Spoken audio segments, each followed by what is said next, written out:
Just had a bit of a disaster with the parasol. Just had to walk the doggy.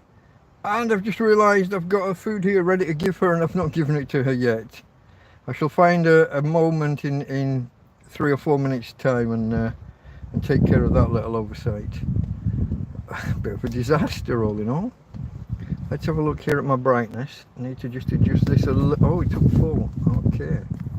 Now the problem here is that the wind's coming behind me and it has just picked up a little bit in the last hour. I thought we'd get away with it, but let me know if the audio's okay, folks. Any crackling on the line, let me know. If you're getting wind in the microphone, let me know. I have got my little sponge here for putting over the end of the phone and covering the microphone, but I can't do that while it's plugged in for power. That won't work. I did see there was a comment or two already. Live chat instead of top chat, folks. Live chat is better. Top chat will filter some stuff away. I did make this this particular episode subscriber only mode for chat. You have to subscribe and have been subscribed for a minute or so, purely because we got a few we've had a few trolls recently. You know the kind of stuff. You're talking to a homeless guy and ooh, I can smell you through the phone, and ooh, I hear you've got a lot of cheese around your nether regions, was the one the other night, I think. So I have just engaged the subscriber mode. It's not a big hurdle for anybody. If you are new here and you do want to take part in chat, hit the subscribe button, wait 1 minute, you can take part. You can always unsubscribe afterwards. Okay, people are starting to arrive. Let me scroll back. We had Tim Timoney was first man in. Top man, always great to hear of the good life in distant lands. He's convinced I'm living the good life. Robert says a little bit of wind. It's not that bad generally, but you just get the odd gust. And with it coming, I have to lean the parasol a certain way for the sun, and that just happens to be with the wind coming from directly behind. And it's not in a base. It's just I'm on rock, so there's no sticking it in the ground. I've got a brick back here, but Spanish bricks are a little bit lightweight and crap. But the wind is trying to take it that way anyway, so the brick's not going to make much difference. Yeah. DJ Son, that's Roger, I believe. Hello. We're okay, my friend. We're okay. Been a little bit of a dodgy week. Oh, and last night. Oh wow. Okay, so if you were here a year ago and you saw when the Guardia Civil brought in the bin men and basically stole all my belongings that were outside of the tent. So last night I had the bin men pull up right outside the tent on the road. And they waited about 5 minutes. The dog was going crazy, obviously. She broke the door this week. She's ripped the tent big style. I tried to fix it, but she ripped the fix because it's the door that she gets in and out of. Anyway, she was going wild. The binmen were there. They went to the bottom of the road and I thought, oh, that's over. They've gone. It's not here. They turn around, they come back and they park in the same spot right outside my tent. Then they just walk into the field behind my tent and start rummaging through the fucking field. And I went out and I'm like, Tierra Privada! Fuck, private land, private property. It's not my private property, but they don't know that. And they start, one of them, he's here about 10 minutes on the phone and he's trying to ascertain something, but I don't know what. And he starts heading towards my stuff that's in the field, and I'm like, mi cosas de mío. You know, they're mine, my things. And he carries on it, so I physically block him. I walk and get in between him and my things. Not having that shit again. I'm not having people just turn up and just take my shit. I've said previously, if that happened again, I will smack somebody rather than let them just take my things. Anyway, in the end, he got off the phone and he showed me a picture of what he was looking for. And if you remember a couple of months ago, I said about someone fly tipping and it was a bed, like the wooden frame of a bed, the headboard and all of the legs and all of the lats, every thick proper wooden. I picked the wooden lats. I thought I'd had a use for them. This was when I was in my old tent that flooded and I wanted to get the mattress just an inch or two off the ground. So it turned out that's what they were looking for, and I was able to tell them roughly where to go look. And they still lingered a little while after, but he gave me a thumbs up once he found what they were after. But even then, they walked back down the road, and I was still fucking worrying. No, I literally, and I should have done it last time, I should have physically resisted the bin men taking my things. The police had no court order, no paperwork, no receipts for what they were taking. I've said this many, many times. You're probably bored of hearing it if you've been here a while, but for anyone who's new, the Guardia Civil came along, decided that they used the excuse of fire risk to take away my bottles of water, to take away green plastic garden furniture and a set of really, really fantastically sturdy white chairs with a metal frame. Really good chairs. I had 4 of those and one green plastic one, and they just took the lot away saying fire risk. Pots and pans, spatulas, ladles, plates, knives, forks, spoons, all just taken and thrown away. No paperwork, no court order, no warrants, no appeal process, no receipt, just taken and because the police were here, I kind of let them. But now that I've confirmed that this is private land, I smack them. They got no right to just go on private land and start taking fucking property away. Not unless they've had a complaint from the landowner, and they haven't. Anyway, all this is to say that yesterday I had a scare, I had a shock. It was half an hour of hell. I thought I was going to have to get physical with the bin men, and you know, these are guys that are doing physical work all day long, and I'm a fat old man. Yeah, interesting. And now I'm having to hold on to the brolly and not put my hand in. Ignore them. You can't just. Oh, ignore. Is that the trolls you're saying ignore? I can ignore trolls, but Terrence, Terry, Tell. Hello, my friend. Hello, and thank you very much for the other day. Timony. Maestro speaks. Okay, mate. An original TrampCast catch-up. Yeah, well, you see, last weekend I said I was going to catch up this week, and I just wasn't. It's not been a great week, folks. It's been one of those. It kind of hasn't been as hot as some of the other weeks. It's going to get hot. It is getting hotter again. We are over 30 degrees again today, I believe. And this week it's going to hit 33s and 35s again. But somehow it felt worse, whether it's humidity or what, I don't know, whether it's just me. I haven't really been eating well, I haven't been in the mood for eating, I certainly haven't been cooking. The fucking Russian guy's been using my gas more than me this week. I cooked for the first time in a week this morning. And even then it was just like a struggle meal, it was a quick and simple nothingness. Take a pan, layer of dried lentils in the bottom, put some water in, boil the lentils up for 15 minutes, add in some rice, boil that up for 5 or 10 minutes, add in a powdered chicken soup packet, and kind of boil for another, well not boil, but heat for another 5 or 10 minutes till it's all done. Quick, simple, easy, and a pan full of warm, filling food, but it's the first. Everything else this week's been just me, like picking up a fucking jar of like mixed veg, or a jar of beans. Not even like baked beans or whatever. I think I did have baked beans one day, but it's mainly been, you know, those white beans that just come in. And I think I had a carton of chickpeas. Garbanzo. Is it garbanzo or garbanzo? I think it's garbanzo beans. Another word for chickpeas. Tina girl, quiet. Well, we haven't done traditions of the channel, folks. Just bear with me, because I've got to work out how I'm going to hold on to the brolly. Yeah, it's knocking shit off there. It did knock a pan and a cup off now, and I'm hoping the cup survived, but it might not have. But you know, in all honesty, it's a pottery cup, a ceramic cup. I haven't used it in ages. I've been using the insulated, like the camping mugs that I have 2 of. Just give us a second, and I'll show you my lady. can I get my arms around? She's over there under the... Can you see in this light? I don't know whether I've got her in screen or not. She's over there somewhere in the darkness, behind, kind of half behind this chair, I think. Tina girl, say hello to the peoples. There she is. If...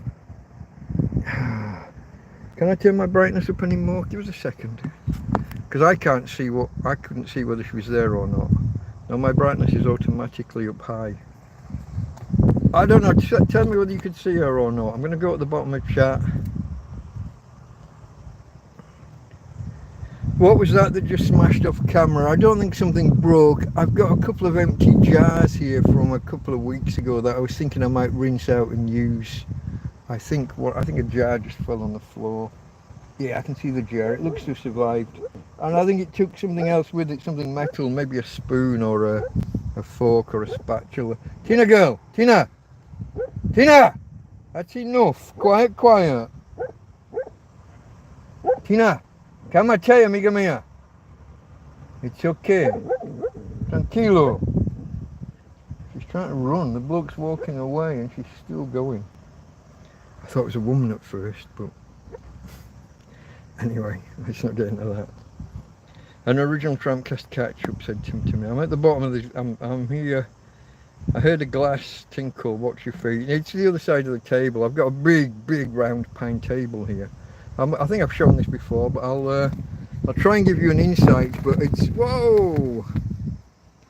I got a big old pine table. Obviously flat surfaces get covered in everything. I've had to bring the EcoFlow out because the phone was only half charged, and the tablet's not too bad. The tablet will probably survive.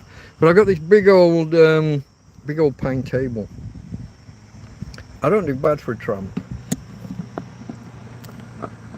I would have seen lovely Tina, but you were fast. Let me see whether I can risk letting go of the umbrella. The parasol, the sombria is the word. Where is she? Which way is that? That's the right way. I can't see my screen when I'm pointing that way, folks. She's under there somewhere. Tina! Oh, she's gone right back under the tree. I can see her outline against the brightness. When she was barking at that bloke, she's run through the bush and kind of to the back end. But she is dragging, you know, obviously she's bum shuffling. Hey babe, come back for water. What about food? Oh, food. Yeah, I've got your food here, babe. I forgot. Her food's here. I was supposed to give her it before I started. Let me... I don't think I can... Can I point that at her and... Oh, is that someone near? That's close. I'm going to risk the parasol for a couple of seconds while I try and go and feed her. Oh, I just need to move a little bit. Oh, it's a little bit of a faff. I'm going to try. Whoa! Don't break the tablet. Okay, there's no breeze. Hey, babe. Hey.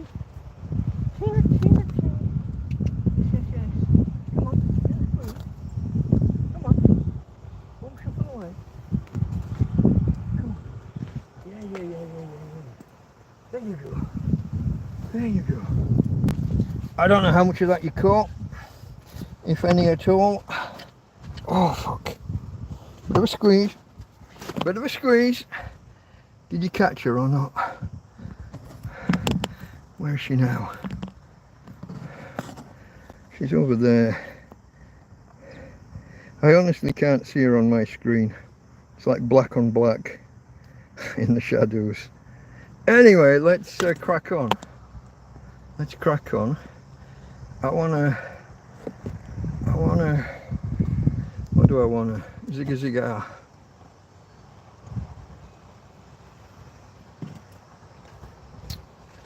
Hooks in a little bit. Rearrange the parasol if necessary. Whoa! On the phone and everything. Whoa! What we got here? Somebody saying something controversial.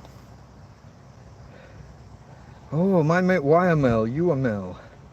Suspicious about it being the norm, probably not true. What's that about?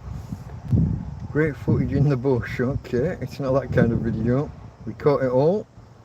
I think I'll go and mow lawn. That's Rob. Do you know the history of the American hobo? A hobo and a tramp, both words mean to travel. To tramp was to walk, and a hobo was a traveller. People travelling looking for work. In particular, the Great Depression. They would also travel by train, in cargo train carriages, when the railway detectives, as they called them, didn't find them. But they were noble people travelling looking for work, unlike me, who's more of a glorified e-beggar.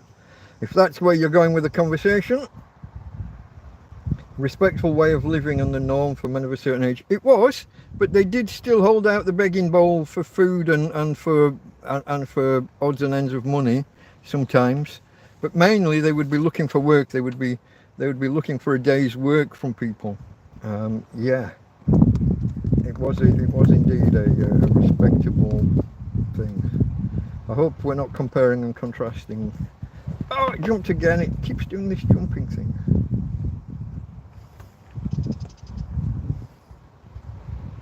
There were obviously some what you would call vagabonds. There was another element to them as well. Drunks and thieves. People up to no good, but you get that in any society, and especially desperate societies.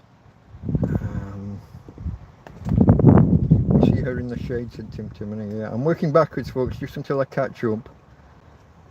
Would have seen lovely Tina, but you moved. Tina doing her job. She's a good girl guarding. Fuck, mate. When she guards, it's so hard that she puts a hole in the fucking tent. Heard a glass tinkle, saw her under the bush. Rob said something and retracted it, maybe? Yeah, retracted. I'm just using, rather than using the old pair of glasses, I've just got the extra lens just for a bit of magnification when needed.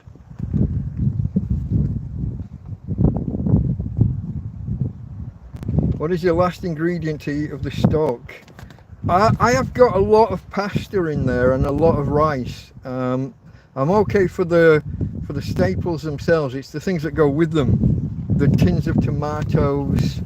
I've got onions still, although I've had some go off. I've had some onions and potatoes. The heat inside the tent, folks. Basically, they're in a slow cook all day long. And when you've had a week of being slow cooked, they don't always survive. Got them low down on the floor against the edges in the cooler parts of the tent, but it still sometimes isn't enough. They do still go bad. The other night, I think it was Friday, was it? Just before I did the TrampCast hangout on Friday night, I grabbed 4 slices of bread and cracked open a tin of hot dog sausages. I didn't heat them up or anything. I just took them straight out of the tin. Onto the bread, some mustard down one side, ketchup down the other, fold the bread in half around the sausage, and it's a hobo hot dog. No heat required. Anything inside a jar or inside a tin, you can call them both cans, really. That's why we say tin can. A jar is a canister of a type. Anything that's been canned, put in a canister, has been cooked. So everything inside a tin is edible just as is. I don't think you'll find anything that you can take out of a tin that you can't just eat straight away. I'm struggling to think of anything. Even your fruits and things have been heat treated and what have you before the tin. It's part of the canning process.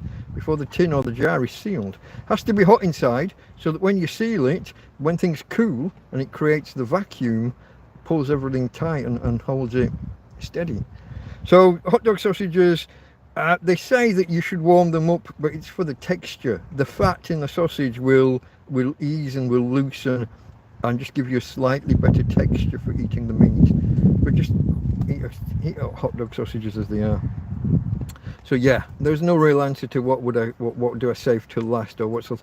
I've got lots of food, folks, in essence, but sometimes it's like you've got lots of ingredients, but you can't quite make a meal. It's about having. I've generally got either tins or cartons of tomato frito. That's kind of fried tomato, tins or cartons, and usually 2 or 3 cartons of cream. And if you've got a few other bits to go with it, some onion, occasionally some carrots, you can fry those up or cook those up, stick a bit of cream in, and just chuck pasta and a bit of extra water into that to cook your pasta. Because your pasta and your rice are going to absorb moisture, you'll need to add extra. You can just add water, or you stock cubes and water, add a stock, and you can generally make something resembling a carbonara or a bolognese. I know you shouldn't use cream in a carbonara, but restaurants do. It's a quick cheat. It's what you do. But yeah, pastas and rice are the staple. But it's the middle of summer in Spain. It's fucking 30, 35, 37 degrees some days, and that's in the shade, and I'm not in the shade. I'm in a greenhouse. I'm in a polytunnel. Do you feel like the amount of liquid I'm putting in, whether it's water, whether it's beer, whatever, the amount of liquid I'm putting in, and the little amount that's making its way to the other end and coming out, it's all coming out. It's more sweat than the normal other excretions. It's Spain in summer, and we're into August now, which is the crazy month. So yeah. Anyway, we haven't begun the program yet. I think I worked my way. Did I get back? The Binman of Patriots obviously don't want to ever see non-Spanish, not on holiday. That's life. Weimar says, I don't recognise this place from the other videos. I think you've mainly seen me you've been on the TrampCast Hangouts mainly, haven't you, my friend? You've mainly seen me lying in bed, and all you see is the fabric of the tent behind my head.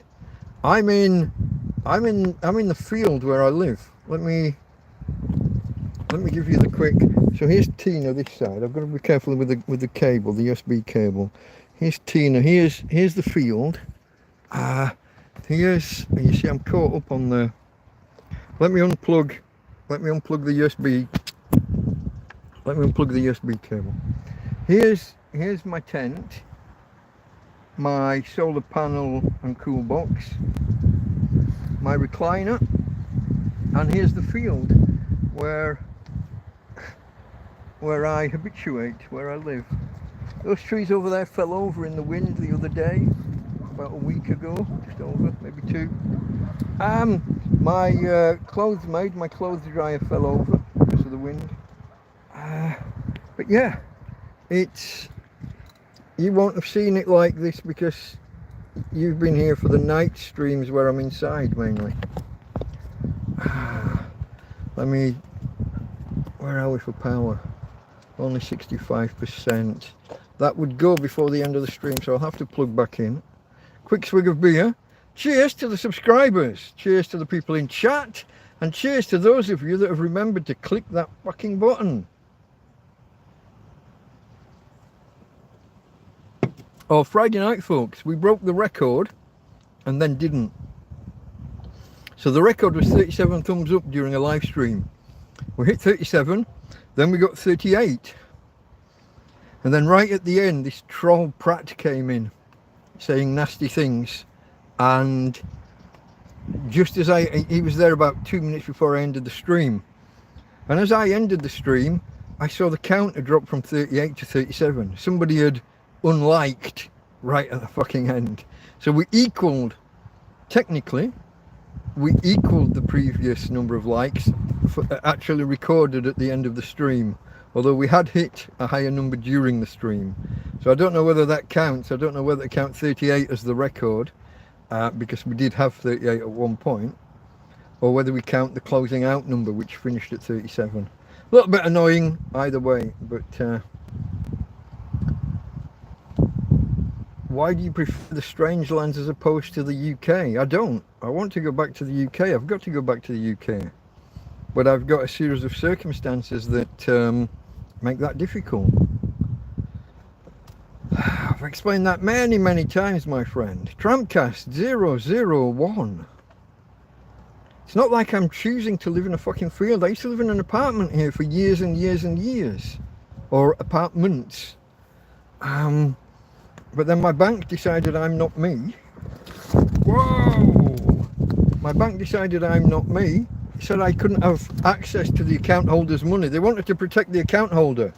So they didn't give me access to that money because I might not be the account holder. So to protect me, they didn't let me have my money. Which is nice. I'm struggling here with this. I'm thirsty as hell as well. I wanted to make a couple of cups of coffee.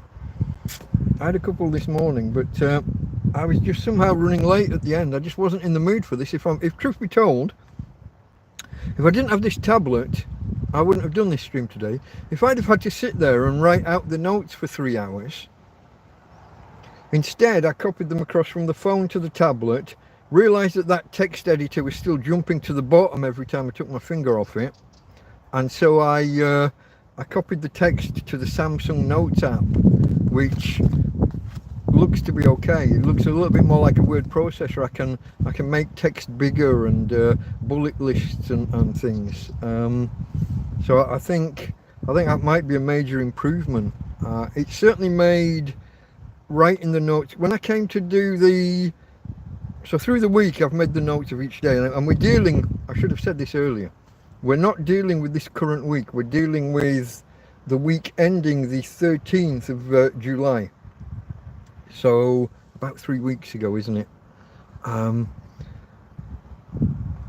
But I had all those notes already. I just needed the numbers section and the thank yous. The numbers and the thank yous, I think. Well, it made copy, because I can copy and paste from Wikipedia or from Google or from where, straight into the notes app. I didn't have to write them down. Or type them on the phone and then write them down on paper. It's just straight to the tablet. So we'll get to that, folks. We're nearly half an hour in. Tina girl, Tina, quiet. But yeah, I think this is going to revolutionise the TrampCast, because I just was not in the mood today, guys. Nothing personal, nothing on you. Just it's just been a difficult week mentally. I don't know. I guess I'm on a little bit of a downer because I was hoping Tina was going to be getting better, and that's not happening.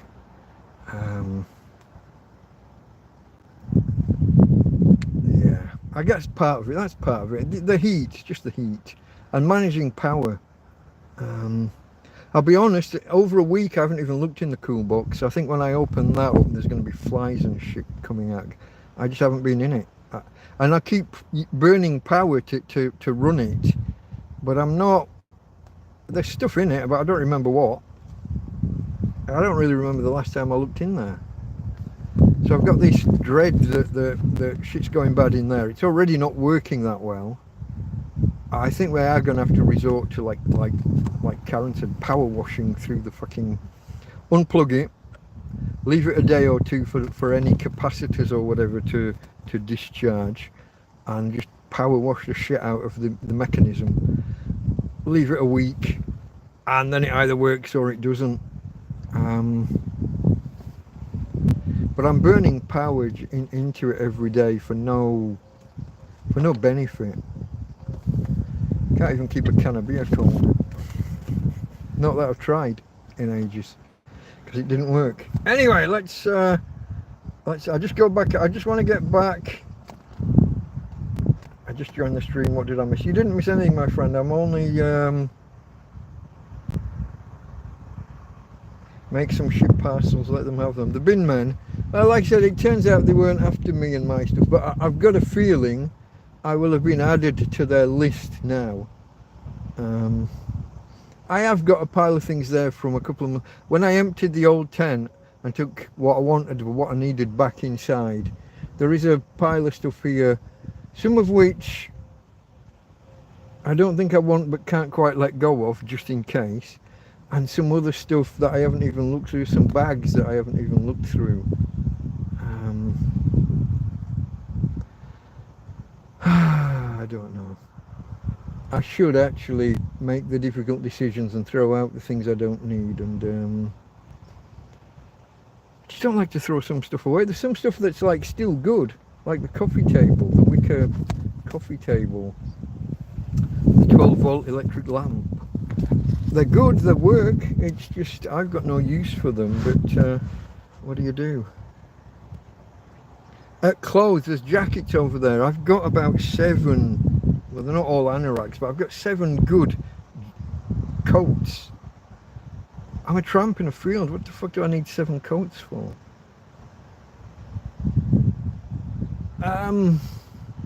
There's other stuff like that, I've got more bedding. Some people came along a couple of months ago with like 2 bags of bedding, and it's like I've got more bedding than I need already. I've got 2 survival sleeping bags. I'm in Spain. How much survival equipment do you need? It doesn't get that cold even in February.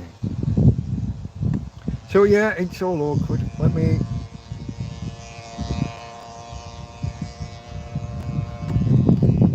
I don't throw out Genghis, they put him on 5-star in Britain. Yeah, and when people are protesting, they just lean out the window taking pictures and laughing at them. Okay, I'm back. I know where I am with original TrampCast. Yeah, I know all of this. I've seen all of this. Okay, I'm going to jump back to the bottom. I've got a little bit of catching up to do, whatever you said recently. Nearly all cans good to eat from the can. Yeah, you don't want to heat stuff up in the can nowadays because they put a plastic lining in a lot of them. But yeah, you can eat from cans. Penistone. Go to Iceland to visit the Penistone Museum. We got a Penistone just outside Barnsley. What's the Penistone Museum in Iceland?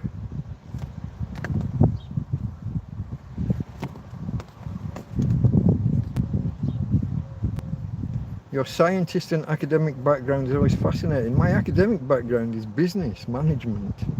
The science that I know is just an interest. Flower is Rose? Is that right? Am I remembering the right flower? I know your name's a flower. It's Rose that was embarrassing me the other week by telling me how good looking I was. Which I will just mention now, just to boost my own ego. An ego stroke, as you might say. Tim Timney laughed at hobo hot dog. Okay. How's your vision without those glasses, spectacles? They're reading glasses. Normal vision, not a problem. If I have the right setting, I won't say prescription because they're not diagnosed, but you know what I mean. If I have the right strength reading glasses, looking into the distance gets a little bit fuzzy. Right now, the distance is fine. I just about make do. I have to squint a little bit and like concentrate my eyes to read if the light's okay. When the light's difficult and it's difficult to read, just adding this other lens in front makes it a hell of a lot clearer. No squinting, no struggling. But I have to be honest, I do like to make my eyes work for it a bit. Your sight deteriorates less if your eyes are still using the muscles and trying to bend the lens to make it all work.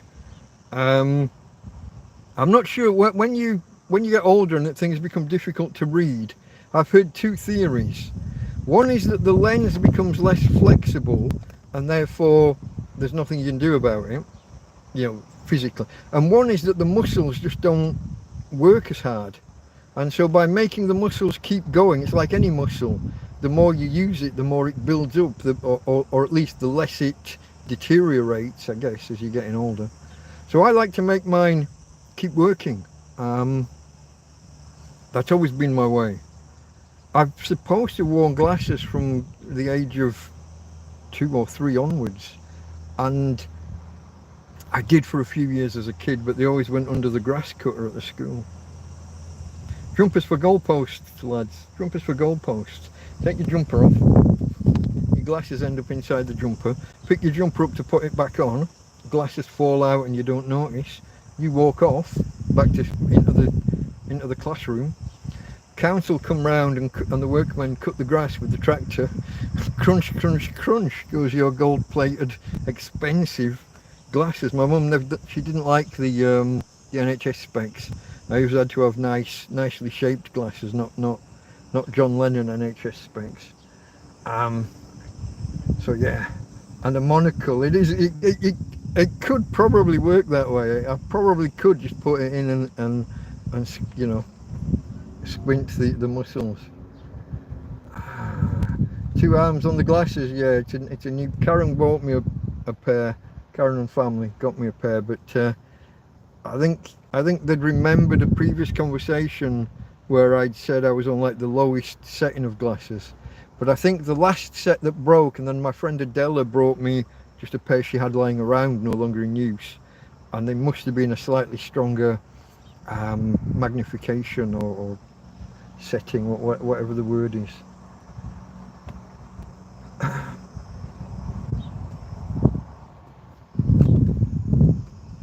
Tony T says, like I said, not well informed, but I know hobo inspired a tradition and way of life that is still used to this day when learning survival skills. Yeah, there's a couple of, I watch woodcraft and bushmen and you know, survivalists and prepper channels, and a few hobo, 2 or 3 hobo channels as well.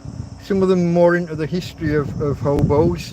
Some of the signals they used to write on the ground, they had their own like coded language.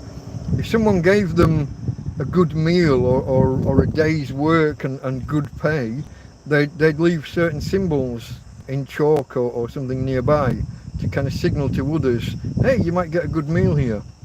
Or if they went somewhere and the farmer or whoever came out with a shotgun threatening to you know, pop a cap in their ass kind of thing, they'd leave another different symbol to say, you know, avoid this guy's a wrong and don't endanger yourself here. Yeah, it's fascinating stuff.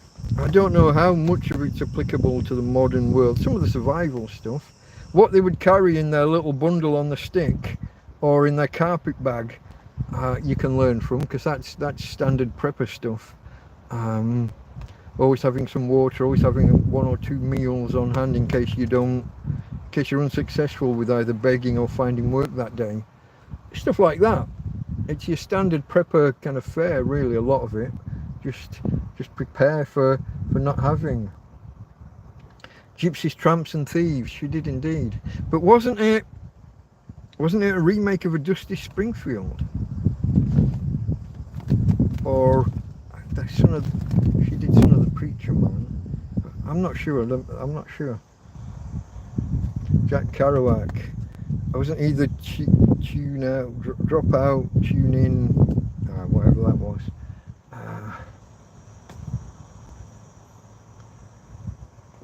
If the feds try to remove your stuff, where do you stand legally being on an overstayed visitor? Well, they discussed that amongst themselves at one point, whether to call immigration or not. As far as I understand it, folks, almost 0 Brits have been removed from Spain since Brexit for overstaying their visas or whatever. It's almost 0. Maybe if you do a serious crime and, you know, you might serve some months and then be expelled at the end. But as far as I've heard or read, I think I read a while ago, the figures were like single digits. It was nothing.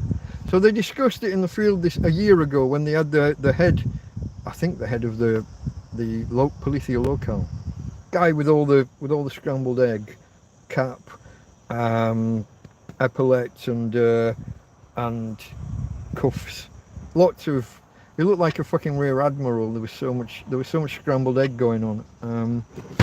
Whoa, you fucking idiot! Oh, the parasols nudged the stand, the plastic thing that the phone stands on, and it squeezed out the tablet a little bit and pushed it off and over. Guys, we're 40 minutes in and we haven't started. This is supposed to be a TrampCast proper, not not a hangout. If anybody wants, I will consider doing a hangout later tonight.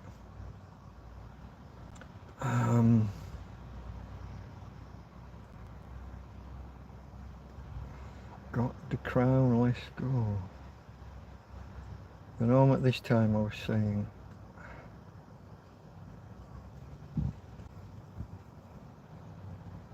Suspicious about it being the norm, okay. Great footage in the bush, okay, I'm back, I've seen those. Let's work forward again to where there should only be a few that I haven't read, and then we'll get cracking with TrampCast proper, folks. Nearly all kinds good to eat from it. Nothing after that? I'm sure there must have been. Yeah. Back to live chat.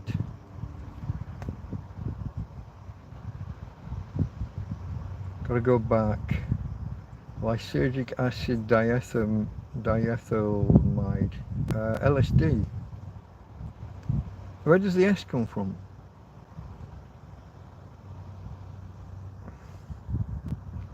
I'm not a number, I'm a free man. That was a prisoner. What was he called? Patrick McGowan.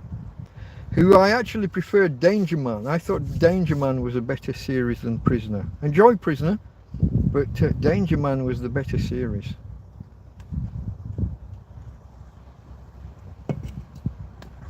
That's a man that was offered James Bond and turned it down.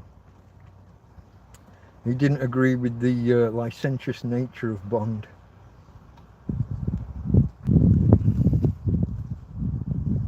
Scrolling back.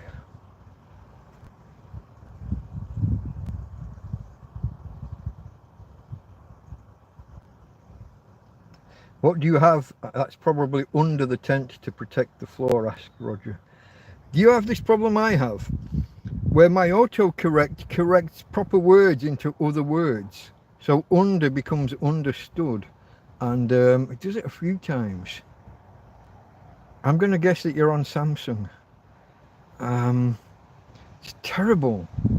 Autocorrect that takes the word that you wanted to type and change it, and it doesn't always change it right away as you type. Sometimes it goes back over what you've typed as you press send and fucking changes it, so you can even read the sentence back and it's correct. Then you push send, and when you read what you posted, it's different to what you just fucking sent. Fucking terrible. What's that about? What do you have under the floor to protect the tent floor?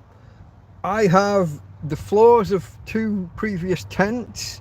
I have 2 carpets turned upside down under the tent. Other plastic sheeting and old tarps that were no good anymore. Basically just layers of plastic and carpet. 4 or 5 layers now. But the mice will still get through. It'll just take them longer. In winter, the mice will be inside the tent again. But I do have those evil mouse traps from Temu. They're fantastic. I still haven't done a proper video just on them. I did videos when I was catching the mice. I did that video about the 6 dead mice that first night. Not sure that I actually showed the traps though, because they've got these plastic jaws and they're fucking like a man trap, but plastic, not metal. But they're so dangerous, you don't put the bait in. You unclip a tray from underneath, unscrew a tray, put a little bit of mustard or mayonnaise, or the one that worked best last winter, or the winter just gone, was burger relish, which I think is it's ketchup and mayonnaise, more or less. Different variants, and there's probably going to be preservatives and maybe some other flavorings or something. But the one trap, well, I had 2 traps with burger relish and 2 with, I think, just mayonnaise. The burger relish one killed 10 out of the 12 or 13 that we killed in total. 10 or 11 with a burger relish trap. Might have been the bait, it might have just been the positioning. It turned out it was next to or near a hole where they were coming up through the floor. So take that evidence as you see fit. But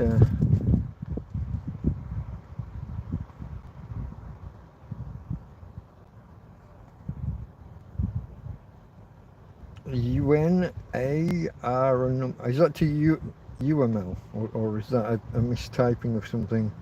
You're number one in my eyeballs, if that helps.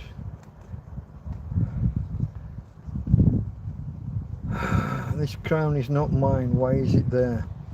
It's a silly YouTube gamification to try and make you post more frequently. People who post the most comments and chat and things, there's some calculation or algorithm, and if you've typed the most in some period, you become number one. They list 1, 2 and 3. I've tried turning it off. Doesn't. I followed the instructions for turning it off. It was supposed to turn it off across the channel, and anywhere I go I wouldn't be participating in it. Wherever I go I'm not participating in it, but it's not turned off on my channel. All the instructions say it should have turned off with what I did. It just didn't. I try one of the caves, they don't blow away, and the mice can gnaw through the floor. There are lots and lots of mice in the caves. I've been in those caves with guys that live there. If you're dropping food and crumbs and things everywhere, the mice will come and find you. There were mice in all the cracks in the walls, all of the little crevices. There were mice running around in. The caves are a nice idea in summer, because especially here, you're facing out to the east with most of the caves. You get a little bit of morning sun, but it's low and it's low power. It quickly rises and you're back in shade again, and then it's behind you and off and away. But in winter, you've got a wind whipping in, you've got storms, you've got waves that spray up and winds that then blow in. You're wet through all the time in the caves. Not a good place to be at all. And every now, if you look at the caves, if you look at the rocky floor, it's not solid rock. It's all the giant 10-ton rocks that have fallen from the walls and from the ceiling. Every now and again, there's a 10-ton block of fucking granite or whatever it is, falls off and lands on the floor. Well, it might land on you. People. Crown. You're repeating UML. Is your phone playing up? Oh, you're typing multiple times. Yeah, don't spam it. Don't spam my comments. Oh, you said you were going to do it 5 times for extra. Well, no more. Karen's in the house. I saw her arrive. I didn't read the message. Oh, I want the crown. I've opted out of that shit. It's childish. Gamification, they call it. Playing on people's psychological urge to be number one. Guys, 50 minutes in and I haven't started. Try one of the caves. Okay, that was Rob. We've had some good conversations, me and Rob.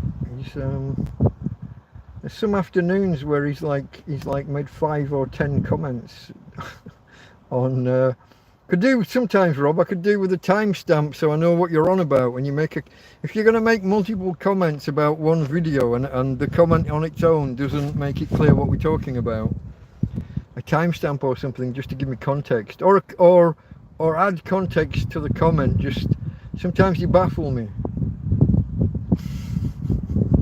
Then again, I get baffled here. Spawn clown. We are children, says Karen. Hasn't gone up in the last 30 minutes. There's an algorithm behind it, my friend. There's an algorithm. Oh, okay, folks. I think I'm gonna take a quick swig. Where am I? Okay, my others are down there. I'm about 3/4 of the way through the can already. Like I say, I'm thirsty. I don't think I've drunk. I had 2 cups of coffee this morning, and then I had my pan of soupy lentil-y rice, which was lovely. But eating a hot meal just as it's getting hot at 10, half 10, 11 o'clock in the morning isn't always ideal.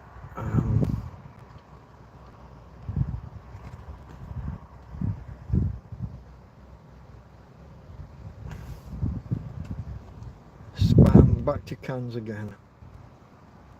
Is that a comment on my drinking? I am on cans, yeah. I went out on, was it Thursday? Might have been Thursday, might have been Friday to get the weekend beer. Yeah, yeah.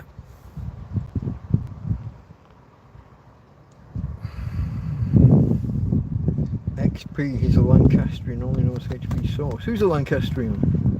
I lived in Lancaster, but I'm a Yorkshireman, I'm a Barnsley lad.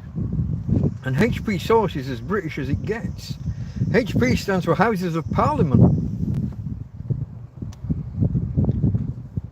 Can't get more British than that.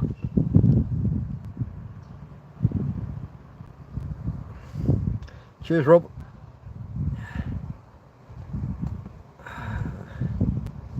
Okay, folks, I'll do one more.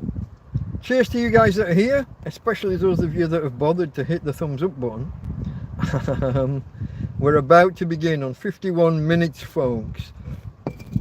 I just slobbered. Did I even get as far as drinking? I'm not sure I took a drink. That's it, Barnsley. Darfield, if you want to be specific and look that one up. D-A-R and then the word field.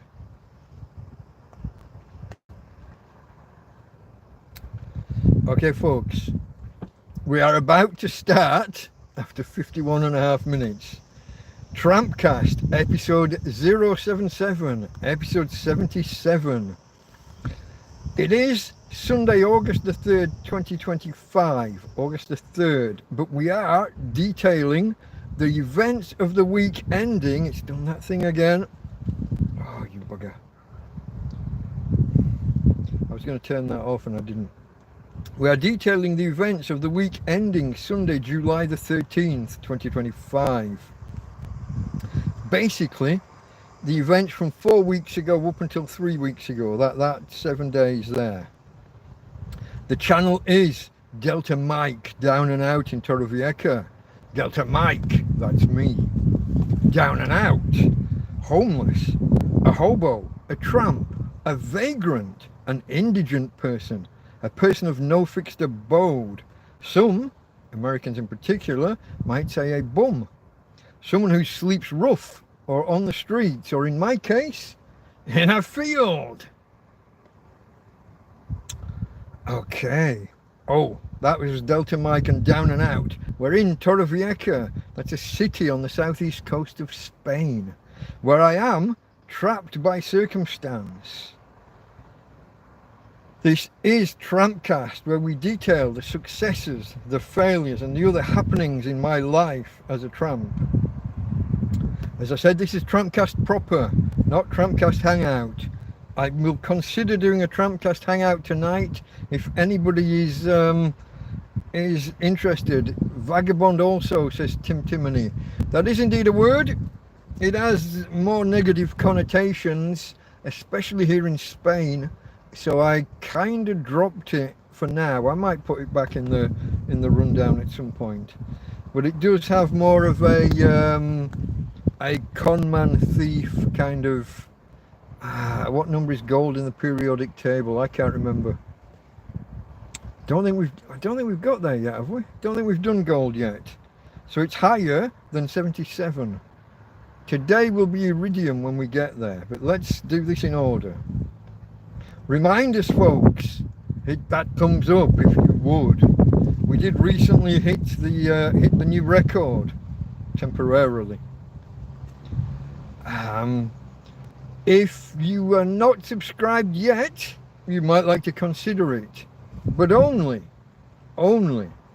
if you've seen 3 or 4 of my videos and I gel with your outlook. I can be a little bit outspoken sometimes.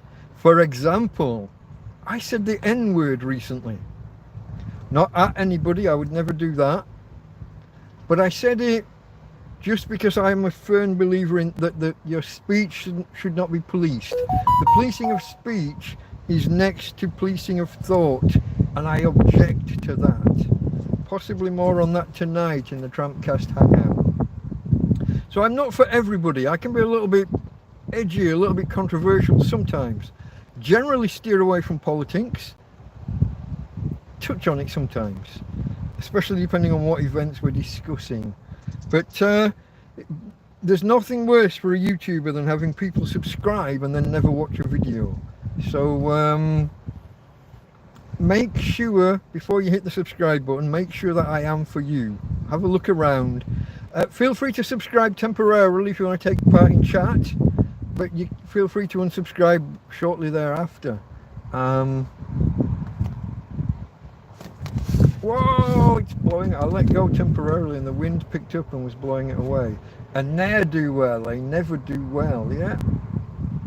Scallywag. Hello, hello.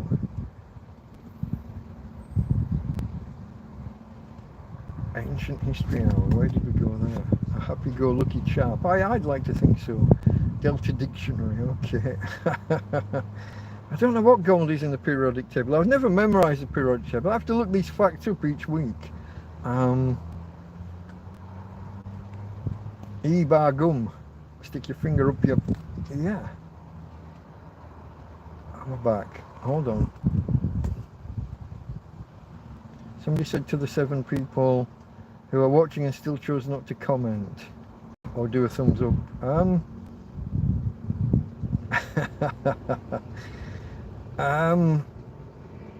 Tiny keyboard caps. Okay, I think I've caught up again. We are supposed to be moving on with things. Let me I got to log back in now. Look, I got to enter my code again every time it times out. So subscribe. Oh, there is a donate link. Don't feel obligated, only if you've got the money and feel that I'm a worthwhile cause. I am a tramp living in a field in a foreign country where I don't really speak the language. I've got a few words, but not much. And I'll often mangle those words, as my friend Susan will tell me. Yeah, but life's rough, enjoyable in some ways. You could say that I kind of lie on my back and just watch YouTube videos kind of most of the day. I am taking care of a disabled dog. I do have to literally carry her around.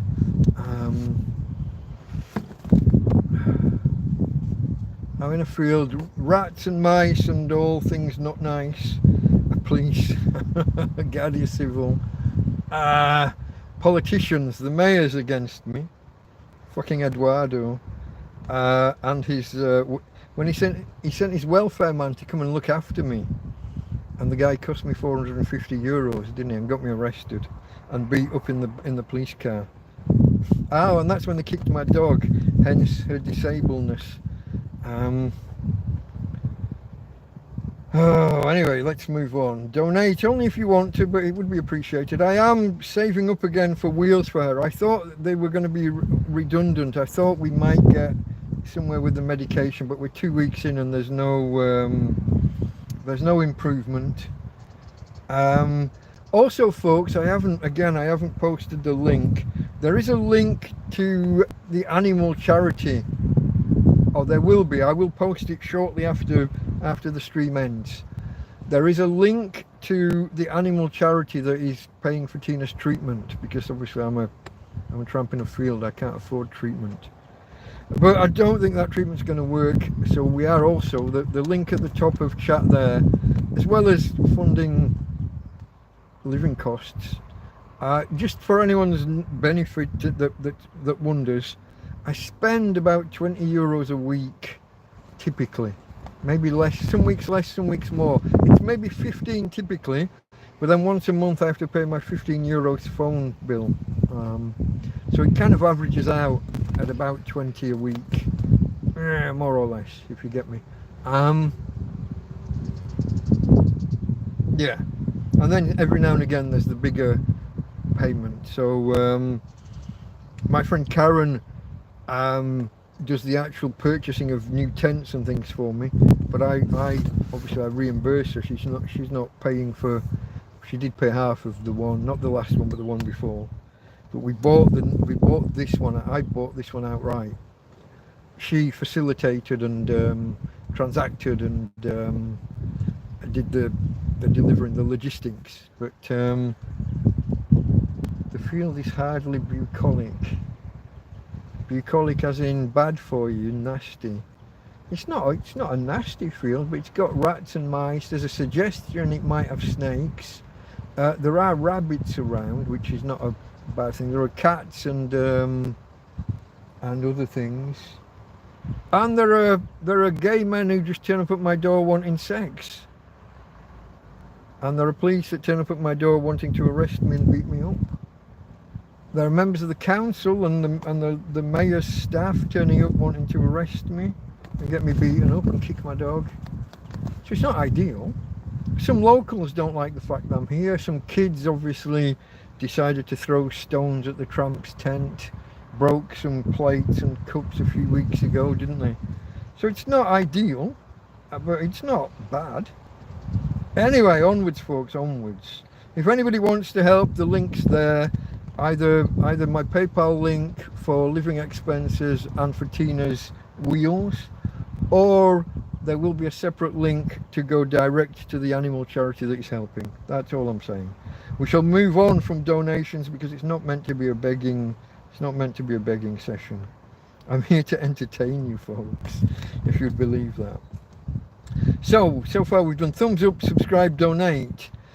If you're here and watching now on a Sunday afternoon, Spain or UK time, then you might want to check that you're actually live. Bottom left corner of the player, you should see a red dot and the word live. If you've joined late, you might be lagging 5, 10, 15, 20 minutes behind, an hour behind even, and your comments will be appearing really out of context, and it might be difficult for me to work out what you're talking about if you're talking about something we were talking about an hour ago. So check that you're live. In all cases, you want to have chat enabled. If you're here live, then you want live chat. If you're watching this on demand sometime tomorrow or through the week, Monday, Tuesday onwards, you want to have live chat replay, so that when I'm responding, say to Rob or to my friend Sign of Nature here, when I respond to them directly, I don't always read out their comments. Sometimes I just answer. Having chat visible means that you can keep context. You know what I'm answering. That's the way. This is the way, as they would say on The Mandalorian. In all instances, don't just activate chat and leave it as it is. You want to go into the settings, and you want to set it to all messages or similar wording, not top chat. Top chat is rubbish. If someone says anything a little bit controversial, you won't see it. Top chat filters. You want all chat. Whether you're here live now or whether you're on live chat replay, you want all messages. Okay folks, as I said, this is TrampCast proper, TrampCast episode 77, where we are about to discuss the events of the week ending Sunday, July the 13th, 2025. The running order of things. In a moment, we will look at the numbers round, which is usually in the first 5 minutes of the program. It's a time waster while we wait for people to arrive. He says as the umbrella tries to blow away. It has as well, it's not on the ground. And the brick isn't holding it. Give me a second. Fucking thing. Okay. Where are we? Scallywag says, hasn't there been loads of trouble in Spain? A place about an hour south of here. What was it called? Torre de Toca or something. Torre Toca, not Tocamada. Yeah, they have an issue with, if I say non-residents, but they don't mean white Europeans. They don't mean British or Irish or Scandinavian.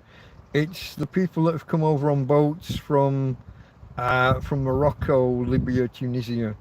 The same as England. The cultural enrichment isn't enriching. It's dangerous to the ladies. That's all I'm going to say, because we're not going off on politics. But yeah, the Spanish. There's also has been a little bit of sentiment in some places about over-tourism. But there's also been a reversal of that in some places, because they had protests last year about too much tourism. And those places didn't get any visitors this year. Those places are now all complaining that, come back, we love you really. I'm not getting into that. Okay, the order of things, the running order. Number section, as I said, this is episode 77, so we will have some facts about the number 77 very shortly. Following that, we will look at the thank yous for the week in question, which was the week ending July the 13th. Everyone who helped me either financially through PayPal, directly in the field, anyone who brought me food or other resources in that particular week will get a shout out at the head of the program, as well as being mentioned through the weekly run, which we will get to shortly thereafter. After the thank yous, we'll look at the themes of the week, major events, and, as I say, general topics, ongoing themes, as the name suggests. Then we'll look at the week in depth, which I'm a bit worried about because we're over an hour in and we haven't started. And then we will look at anything that at the time was considered upcoming. What was I worried about that would be happening in the week or two afterwards? I have just managed to zoom in too far. Don't know how I did that with just one thumb. How do I say it just 100%? There we go. Okay. Okay folks, shall we begin? Major events, the wind got up. No, the major events are more like the police turning up, or the ongoing problem with the heat, damage to tents and things when that happens, managing power or whatever. In winter, managing power is more difficult. Things like that. We'll get there, folks, we'll get there. Okay, I am just going to put the tablet down. I'm going to risk the tablet just for a minute, because I've got to finish this can and open the next one.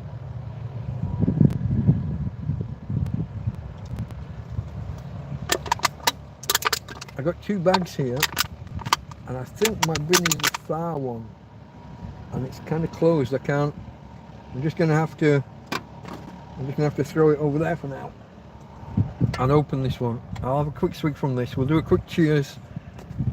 I missed the top of the hour. I didn't do a cheers at the top of the hour. 7.5 minutes late, but cheers to you guys. Cheers to the subscribers. Cheers to the people that have been here from the start and have watched a decent length of this already. And cheers to everybody that's hit thumbs up. I will just pause for a minute.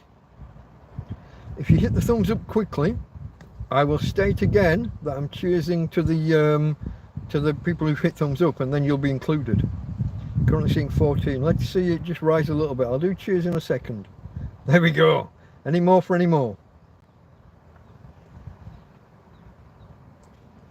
Going, gone. Cheers to those of you that hit the thumbs up. Thanks, folks. Another one just squeezed in right at the last moment. Well done, you. Joanne's on the tea. That's very British. Everything stops for tea. You're a couple of hours late though, yeah? No, 1 hour. 5 o'clock back there, isn't it? 1 hour late. Let me log into the tablet again and hope that the umbrella doesn't blow away while I'm doing it. It is my first time using this particular app, folks, so you might have to just bear with me a little bit. I'm not typing, so I can get rid of the keyboard. Can I lock that and make it stay away? Okay, folks. First up then is the numbers round. This is episode 77 of TrampCast, and therefore some facts about the number 77. Should have been done about an hour and 5 minutes ago, but here we go, folks. In mathematics, the number 77 is a semi-prime. That means that as well as the number 1 and the number itself, in this case 77, there's one more pair of factors of things that you multiply to get 77.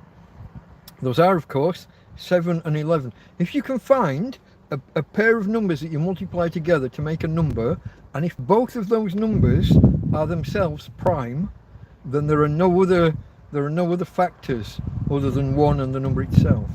So you will have found a prime factor. Just a quick maths thing for you there. Okay. So 77 is a semi-prime. Specifically, it's the 22nd semi-prime. Because it's 7 times 11. Okay. Now it's also, 77 can be expressed as the sum of 3 consecutive square numbers. So if you take 4 squared plus 5 squared plus 6 squared. So let's just run through those. 4 squared is 16, 5 squared is 25, 6 squared is 36. 16 plus 25 gives you 41, plus the 36 gives you 77, the target number. Obviously 77 is a palindrome number, palindromic number, reads the same backwards as forwards, such as words like madam and race car. They read the same backwards and forwards. In English, it's often joked that the world's first palindrome was when Adam met Eve, and he said, madam, I'm Adam. You can write that sentence down and read it backwards, and it's spelt the same backwards as forwards. It is a palindrome, just like the number 77. Okay, in science, the boiling point of nitrogen, I don't know why we've got this, but we've got this, is 77 Kelvin, which is approximately minus 196 Celsius. Got no idea what that is in Fahrenheit, folks. I can't do the negative. I can do conversions of Celsius to Fahrenheit in positive numbers. In the negatives, it's a bit more complicated, I believe. Spiritual significance of the number 77. Well, is this spiritual, or is this is a bit too woohoo for me. In numerological circles, 77 is associated with spiritual growth, inner strength and positive change, mainly because 7 is seen as lucky and 77 is just 2 sevens, one after the other. Hence, now we are in religion, Jewish tradition, the number 77 represents a double portion of blessings and spiritual completion. Now, 77 being a double portion of something, you would have to go for 38 and a half. Is that right? 60, 76, yeah. That's not no, there's no way that 38 and a half was a portion of good blessing. Again, it's because it's 2 sevens and 7 is lucky, or what words did they use? Portion of blessings and spiritual completion. It's all a bit too woohoo for me, but that's because I'm science, not religion. Well, you do your own. I don't want to cast aspersions on anybody's belief system. I'm just stating it's not for me. 77 BC was a year where in the Roman, not empire, the Roman, what's the word? Where you have a president? Can't remember the word, you know what I mean. They passed a law, the Lex Antia Sumptuaria law, which you don't need to say law, that's redundant because lex was law when in the Latin there. Just for those of you that know, you know, lex is law. But this was a law that restricted extravagant banquets. I think extravagant banquets is code for orgy. I think that's where we were going, folks. I think that's where we were going. Somebody was probably just posting something to tell me about what you call a place with a president. No, they weren't. Okay, I will. What do you call them? Why can I not remember that word? What do you call it when they get rid of a monarch and they put in a president, and you call it an America is one, and I just, the words, the synapses are just not firing. Let's continue. I'll come back to it when I remember it. Probably at 3 o'clock in the morning. 77 AD, Gnaeus Julius Agricola was appointed governor of Britannia, and this started a period of massive Roman expansion and consolidation of control in Britain. Basically, they started an aggressive campaign against all of the native tribes to expand the Roman influence. This is not long after Caesar's been and done his thing, and Caesar came and landed established a beachhead, fucked off, and then they came back a few years later, and it's not long after that. Incidentally, Caractacus Potts in Chitty Chitty Bang Bang Republic. Thank you, David. Fuck, why could I not get that word? That's embarrassing. I got to admit. Anyway, Caractacus Potts, Chitty Chitty Bang Bang. Caractacus was a Roman general who resisted the Roman invasions, obviously unsuccessfully. But there you go. Just one of those factoids that I've just pulled out my backside while talking with you. But where are we? Roman campaign of influence. Quickly moved against the Ordovices, or Ordovices, maybe, in Wales, who had recently attacked a Roman cavalry unit. He then turned his attention north, pushing into Caledonia, which is modern-day Scotland, establishing Roman forts. And this Agricola bloke, his actions led to the construction of the Antonine Wall, which is the wall that's even further north than Hadrian's. But he was ultimately recalled to Rome, and the Roman focus shifted from expansion to just securing what they'd already gained in Britain. Okay, folks, finally, and you knew it was coming. Give us a second, a bit thirsty.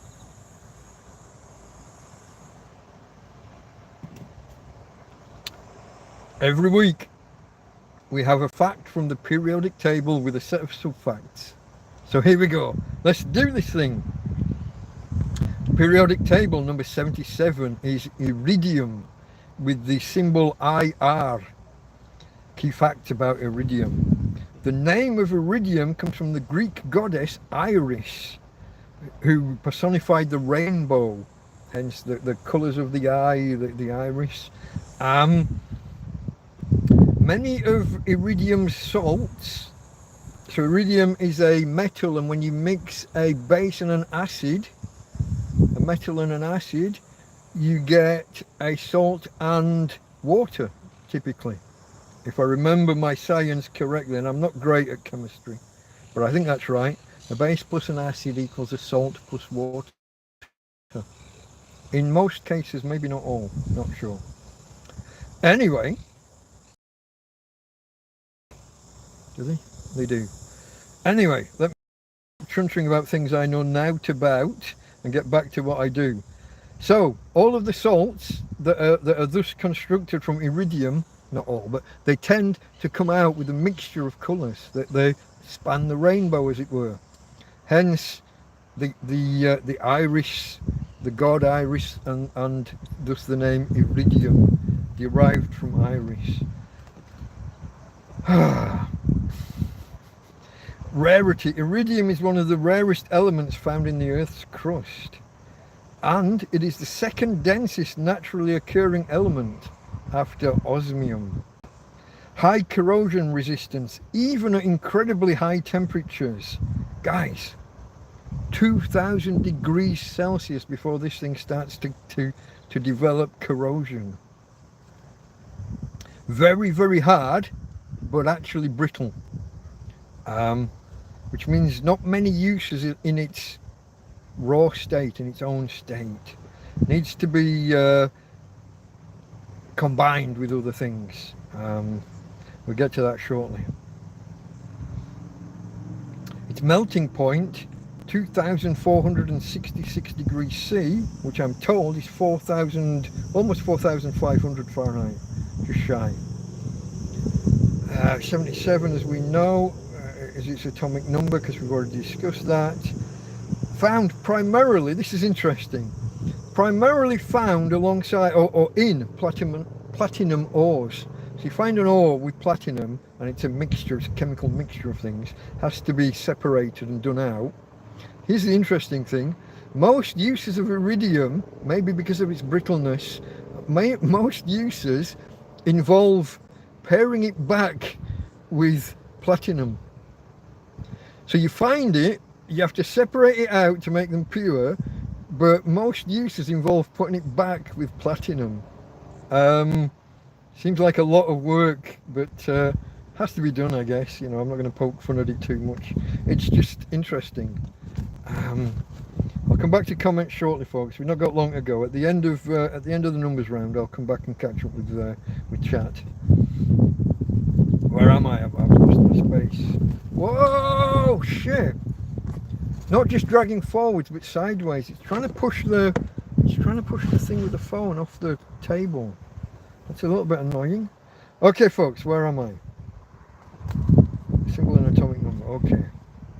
Byproduct of metal mining operations, as I said, in platinum ores. Here we go.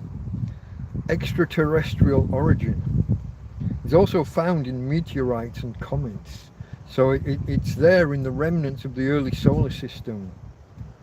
And what that means, because we're quite high in the periodic table, I think all of the elements after about 8 or 9 have to be produced in a supernova. Just a star only produces the first 7 or 8 elements. Everything after that is only produced in a supernova. So when Earth was formed, we're like a 2nd or 3rd generation star. The early stars had to happen and explode, and then our sun and solar system is formed from the debris from other stars. Hence, the Earth is only 4 billion years old, but the universe is 13 or 14. Let's not start with the crisis in cosmology and the age of the universe and the expansion of the universe. Let's not. We'll save that. We'll do those conversations in the Hangouts. But it is out there, guys. It is out there in space, and it does come down in dust from space and in meteors and comets if one was to hit Earth, which hasn't happened in a long time, I don't think. Now, uses, applications, used in spark plugs, electrical contacts, crucibles for high temperature research, and alloys. Again, like I said, alloys particularly with platinum.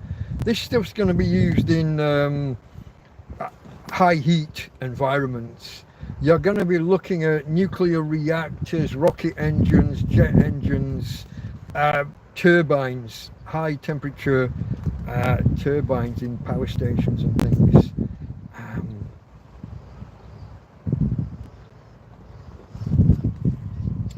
Okay, historical significance. The so-called KT boundary, a geological layer found in rock, which is tied with, allegedly tied with the extinction of dinosaurs, contains a high concentration of iridium, supporting the theory of a massive either asteroid or comet impact. Except they can't really date that quite precisely, and it wasn't as sudden as. There's a lot of controversy. The comet or asteroid theory is a lot in science circles is debated a lot more intensely than we're led to believe.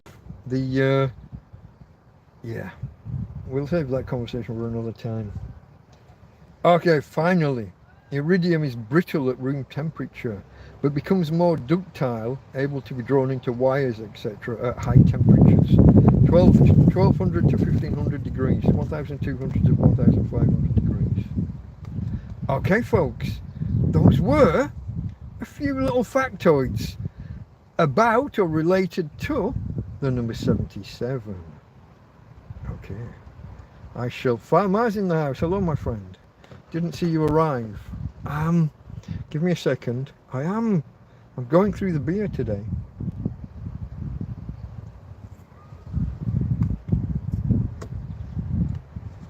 I should slow down because there's only one left. Like I said, I went to the shop and bought the weekend beer either Thursday or Friday. I think Thursday, but I'm not sure. But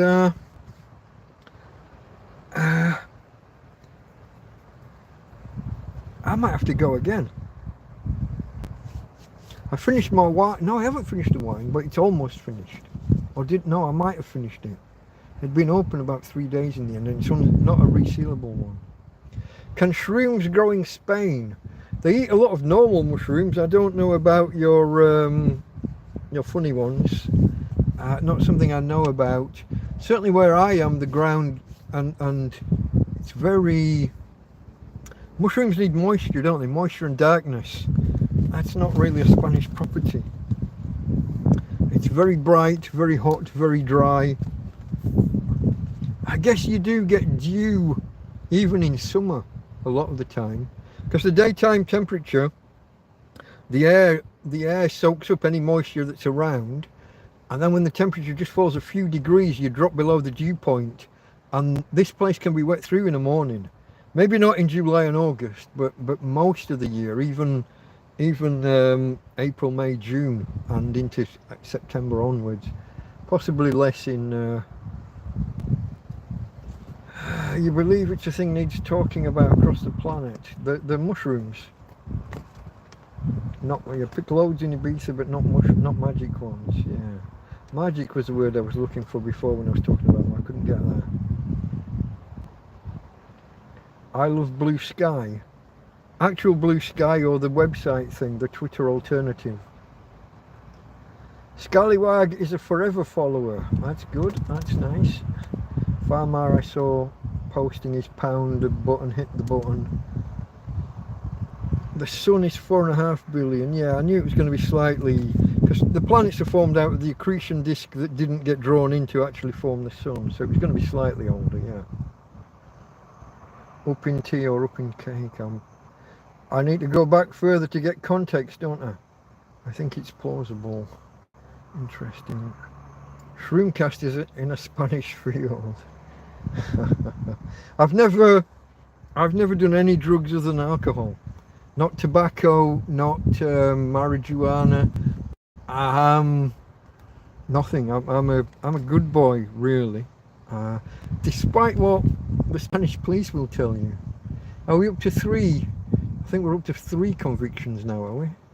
Although I haven't read this last document still, so there might be grounds to appeal that one day. There was Farmer saying hello, Mike. Hello, Farmer, my friend Fabrizio. TrampCast. Hello, there was him arriving. Hello, everyone, everybody, everywhere. Psilocybin. That is the active ingredient. That's not how you spell a lot. A lot would be double L, but that's not even the right word. A lot, meaning many, is 2 separate words. A and then lot with a single L.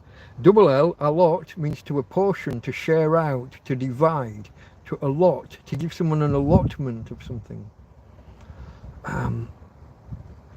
It's just one of my pet peeves. It's a word I see a lot on the internet. I think maybe because spell check and what autocorrect maybe pushes people that way. Everyone should grow their own mushrooms, real ones or the magic ones.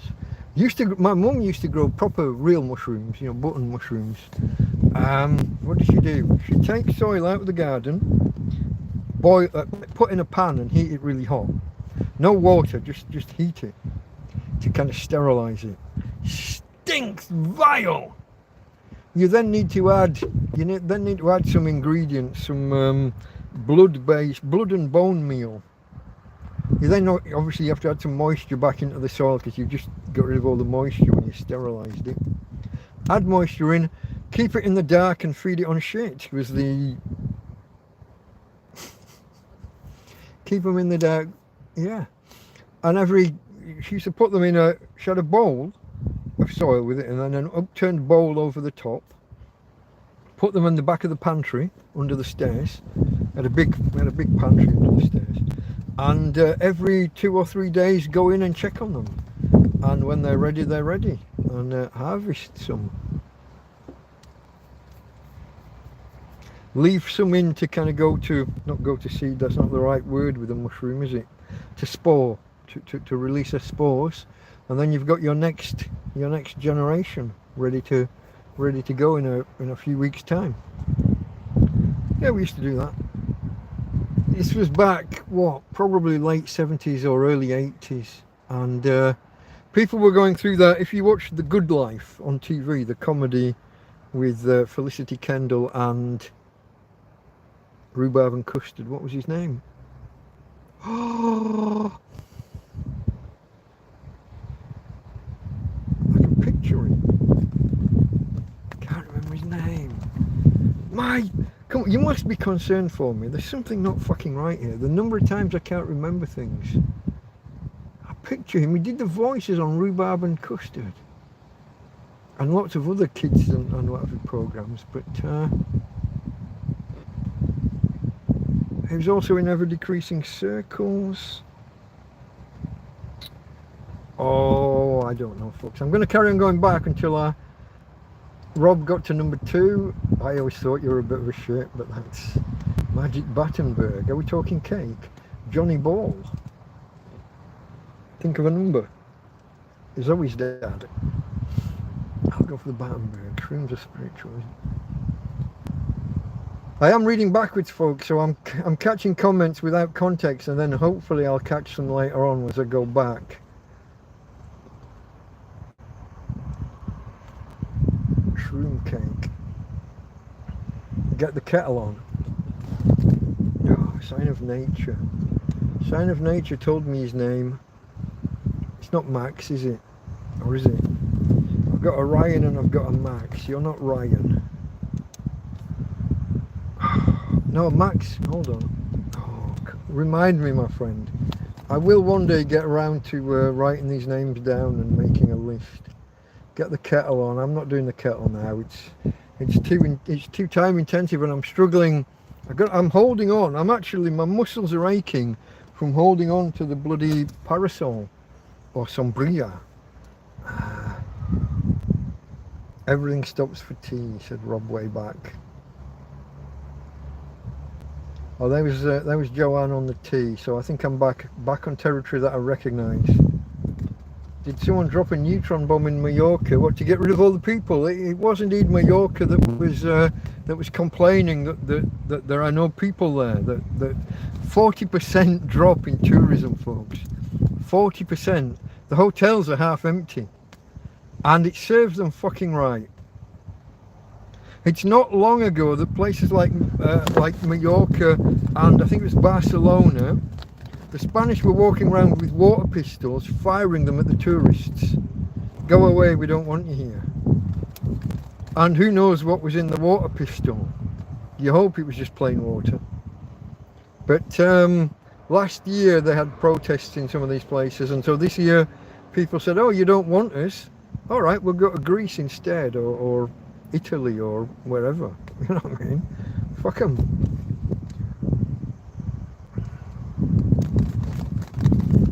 Mallorca is a ghost town. It's from what I've read, yeah. Well, I don't know about ghost town, but yeah, it's only got 50 or 60% of the tourism it would have had, and now they're all complaining. We didn't mean it. Come back. We need you.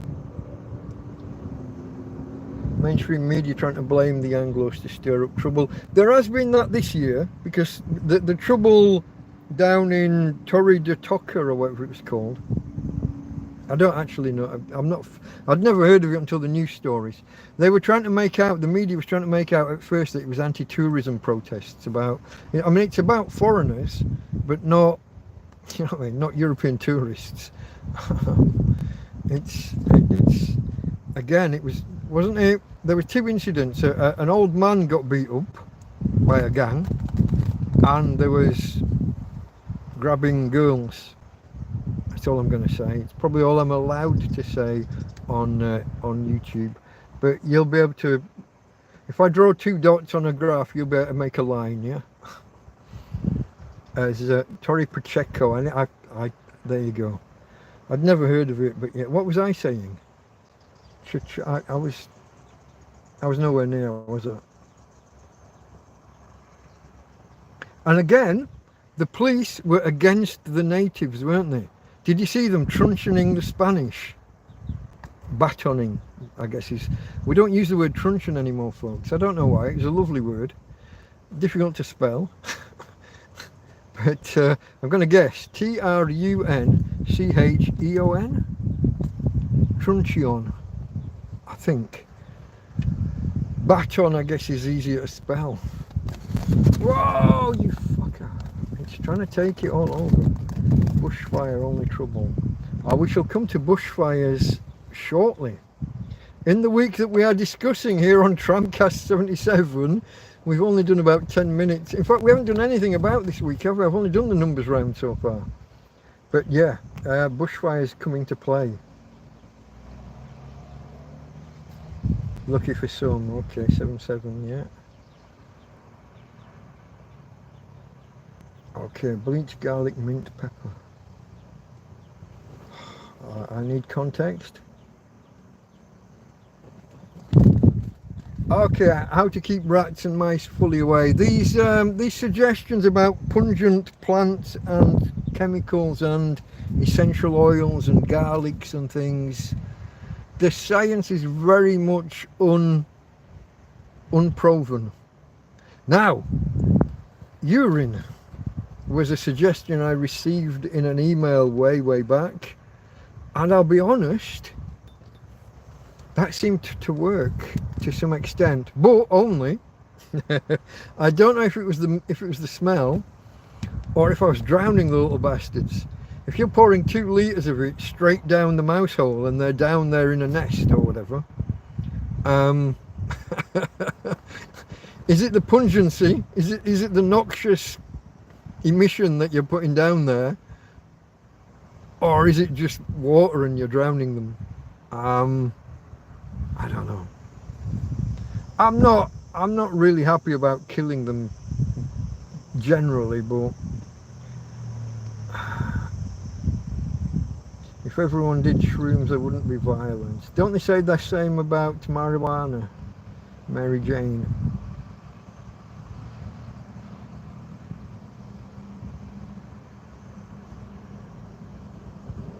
Wow, didn't know that. What was that?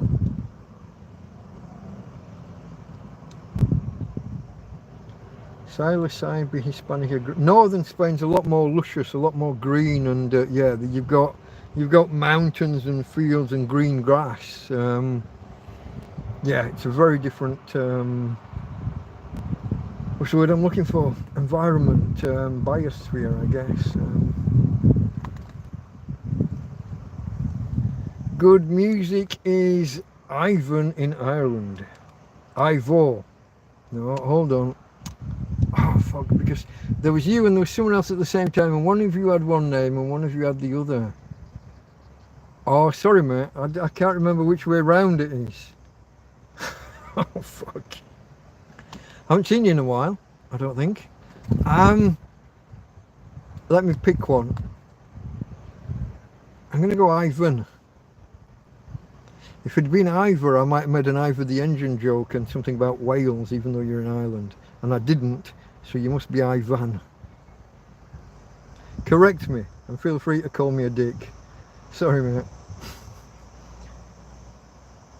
Scallywag picks them in Wales. You've got the valleys and the green grass of home. Tom Jones reference for anyone who missed it. Believe it's a thing needs talking about across the planet. How is the electric cooler? I mentioned earlier, you missed it, but I haven't opened it in over a week. I don't even remember what's in there, mate. I keep pumping energy into it every day, turn it on every now and again. I'm pumping power into it, but I'm expecting when I open it, there's going to be an infestation again. Just because I haven't looked. It's not. It hasn't worked for me this summer. It hasn't been of any help. It just didn't get cool enough in the early stages of summer, never mind now in the peak of summer.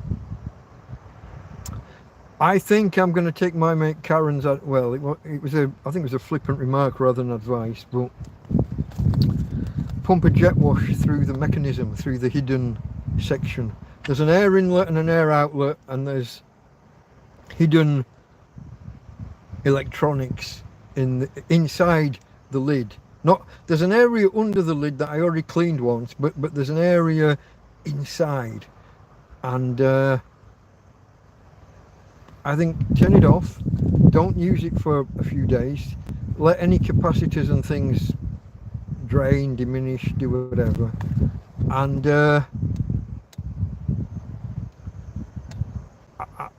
pump jet wash through the inlets and outlets, the air inlet and outlet, see what comes out, drain it, leave it a week in the sun to dry out, Well, not in the direct sun, but leave it outside for a week to dry out in the heat, and then plug it in, and it either works or it don't.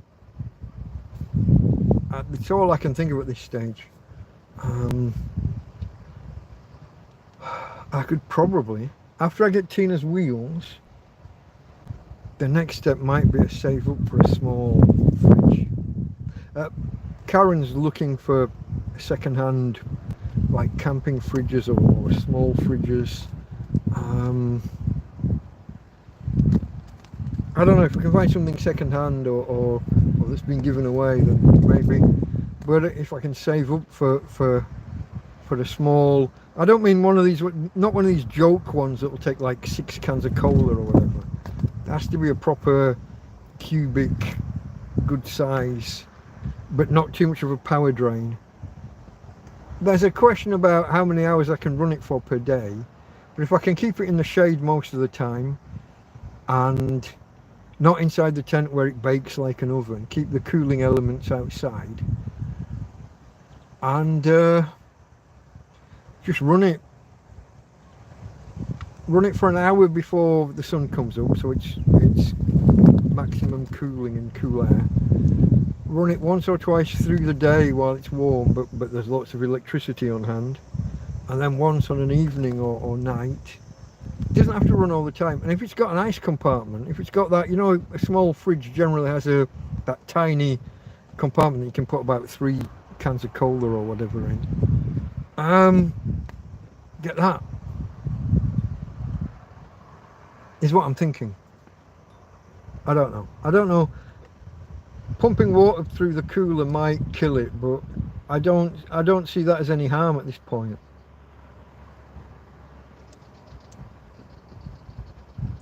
Scallywag. Where are we? We're on the shrooms talk. Does Karen do shrooms? Not that I know of, but I don't think she would tell me if she did. But I think we're all mainly alcohol.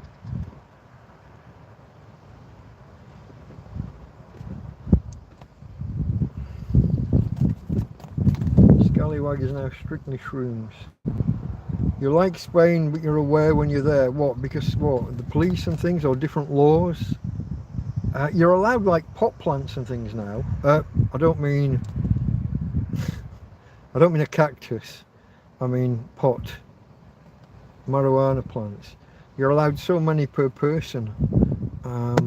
Allegedly. I don't know whether it's legalized or decriminalized, and there is a difference between the two, but a bunch of comments just came through. I need to get on with things, folks. Wow, we're nearly on 2 hours and I literally haven't started discussing the week in hand. We haven't even done the thank yous and the...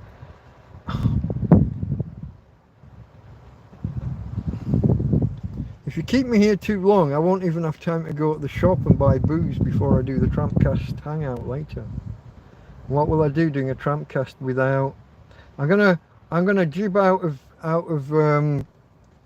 chat at this point. Cheers to those of you that are here, especially those that have hit the thumbs up. I'm gonna pause for a minute. I'll have a quick swig, but I'm gonna do the proper cheers in another minute. If you haven't hit the thumbs up yet, now's your chance.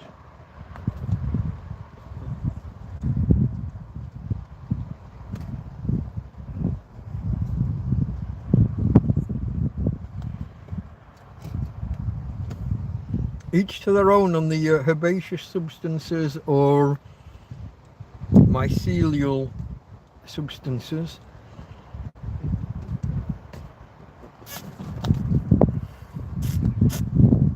Is that you off, Scallywag? Okay, mate. Catch you later. I'll be doing the TrampCast hangout. 10 or 10:30 my time, so 9 or 9:30 UK if that's where you are. Work it out from some online clock or just watch the YouTube channel later if you wanna come back in. Okay, folks. Cheers. We did get a couple of extra. Cheers to the people who've hit the thumbs up. Thank you. I appreciate that. Cheers to you guys. I am down to about the last. I'm about here in the can, I think. And only one can to go after. And the clock closes the clock? The shop closes. We're nearly coming up for 7 o'clock.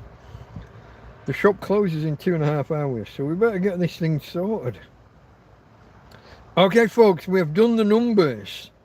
This is TrampCast 77. We are covering the week ending the 13th of July 2025, Sunday the 13th. We shall now discuss the thank yous for the week in question. I hope I've got everyone here. This is what I don't like about doing TrampCast weeks behind. Let me center myself on the camera a little bit. This is what I don't like about doing them. I don't necessarily remember everything, and I haven't maybe checked as thoroughly as I should whether I've got everyone listed here. Now, if you remember, last week when we did TrampCast, we discussed the fact that my EcoFlow cable, or the cable between my solar panel and the EcoFlow, had snapped, disconnected one of the wires, and I was literally sticking it in manually and just prying it in and hoping it held. So thank you to everyone who offered advice on connecting the EcoFlow or reconnecting the connector to the wire. Also, thank you to everyone offering to send me a new cable, but delivery was uncertain. I didn't know how we would do it at the time. We have since learnt that the lockers at the petrol station, the Repsol garage at the top of the road, excuse me, are from a company called InPost, and it is technically possible for someone to send me something if they pick these correct lockers at the top of the road, and I think they would need either my email address or phone number. You do what you need to do. You can't send them through normal mail. You have to send them. You have to find InPost lockers or like a service centre, an office, whatever, a shop at that end. Drop things off there and set this as the target delivery address. Pick the box that's the right size, and it is actually possible to send me things. Didn't know this at the time. Let's try to take off again. Didn't know that at the time, but in future, if I have any kind of situation, we might have options for delivery, folks. We may have options for delivery. I'm not sure about things like buying from like an Amazon and stuff and getting them delivered here. I don't think InPost is part of the Amazon. They use a different network or a different set of boxes. The last I heard, their boxes are about 1.5 kilometers away next to Lidl, quite a way away from here. Anyway, thank you to everyone who offered to send me a new cable though. Appreciate the kind offer. It is now sorted, by the way. It wasn't, in the week that we're discussing, that wasn't sorted, but it is now. Karen. But yeah. Okay. During the week, I think it was late in the week, maybe the Saturday, made a new friend. A guy called George arrived, and arrived at the camp here, parked up. Dog went wild, obviously. Didn't know who it was. A little bit concerned to begin with, but quickly established the new friend. Brought a bag of food, and he was about to leave the country the next day, if I remember correctly. So he brought some things around, and just before leaving, he threw me by throwing me a €20 note. I felt bad because I was talking about how I was like struggling with a thing, and it was financial, but I didn't mean it like that. But then he pulled money out of his pocket and gave me some money as well. But then the next day, so he's leaving the next day. The next day he comes back, and I'd mentioned that it was water. I was struggling for water at the time. I was down to my last, I think I was down to my last 10 litres of water. And I was going through it at about 5, 6 litres a day. So I had 2 or 3 days worth of water. And the only place I could buy some would be the Chino Bazaar, individual litre or litre and a half bottles for over €1 a bottle, over €1 a litre. €1 normally buys you like an 8 litre bottle, just for reference, in a supermarket. Or I have plastic bottles here. Someone could take plastic bottles away and bring me back, just fill them with tap water, just whatever works. But at the time I was really low. So the next day he's leaving the country in like 2 or 3 hours, but he stops off here with, I can't remember, 6 or 8 bottles of water. Sorted. So thank you to George and Mrs. George. I believe Jill was the name. Not sure whether it's spelt with a J or a G, but thank you to the pair of you. Really appreciate that. When he came back, yeah, okay. I'll clarify. He brought 10 5-litre bottles of water, 50 litres of water. Oh, and 2 pasties for me to just eat there and then. Ready to eat food, folks. Always nice. Ready to eat. Pasties or pies or whatever the Spanish equivalents are. Okay, those are the thank yous for that particular week. I don't believe that there were any, there were no PayPal, because this was a period where I was in a little bit of a downer, I guess a little bit like now. No videos or live streams, no videos or TrampCasts. I jibbed. You'll see shortly. I didn't do a TrampCast on the Sunday of the week previous. If I'm not online, I'm not getting donations. I'm not. That sounds like I'm begging all the time. I don't mean it like that. But there were no. I wasn't present. I wasn't visible, and so obviously no donations. Not even a chance of donations when I'm not there. Oh, it's resizing on me. Is Karen over there just now? No, not at the minute. She was here for a flying visit a week or 10 days ago, maybe 2 weeks, not sure. I can't remember the timelines. She'll be back over here soon for a while. Her next visit's going to be a while. Actually, her next visit's going to be quite a long while, but with a trip home halfway through. She has to be careful with her days and things. This whole 90 days out of 180 shenanigans that the Brits have to go through nowadays, folks. Anyway, as I was saying, no, yeah, Karen's last visit was just a flying visit. Those were the thank yous for that particular week. Next up, folks, the themes of the week. In the week or two prior to this, my site went, my YouTube channel went through a massive boost. I jumped from just over 1,300 subscribers to 1,500, kind of like that. Now, that sounds like it should be a good thing. Richard Bryars, thank you. Have you taken a while to research that, Rob, or are you behind? That sounds like you're like 10 minutes behind. Check for the red dot in the bottom left corner. You want the word live. I'm sure you know this. But you'd think that me suddenly getting a boost in the channel and getting lots and lots of new subscribers would be a good thing.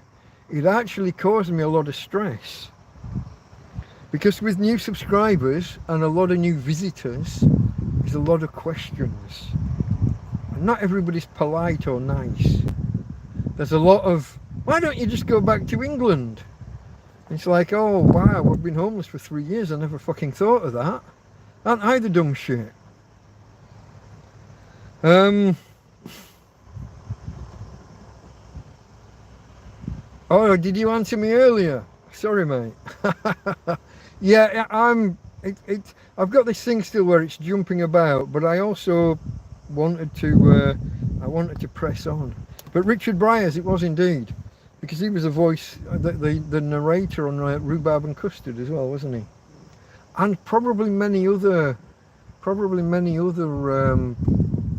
kids' TV programs. I'll have a look at that later. See what else he missed. He missed mine. Or what did Karen say? I'll have a quick look back to what Karen said. I can't see any Karen comment. How far back do I have to go? It's all Scallywag. Scallywag dominated the conversation there for a while. Scallywag and Rob Ryan. Okay, there was Rob saying Richard Bryars. Okay, I remember Jethro the comedian. Or Mr. Tull. Hold on. Jethro Tull the musician or Jethro Tull the agricultural. Oh, it's jumped back down to the bottom. Cycle boom. Oh, it's jumping. I'll have to catch it on the replay tomorrow, folks.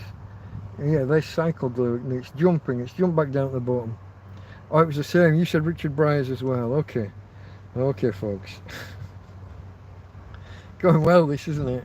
We're on 2 hours, and I haven't started the events of the week. We're in the themes for the week. Hitting 1500 on YouTube, but actually being on a downer because of handling some outright negativity. He's a liar, he's a troll. It's all. Do you remember the guy with the AI comment the other week saying that I'm not really here in the field, it's all AI? He's been here and there's no one here. What a fucking plonker. Like there's half a dozen people in chat that have physically been here. Well, usually, I don't know actually right now. Karen's the only one that I can see outright, but they often when I do these shows, is it a show? When I do these broadcasts, these live streams, there's often half a dozen people in chat that have physically been here.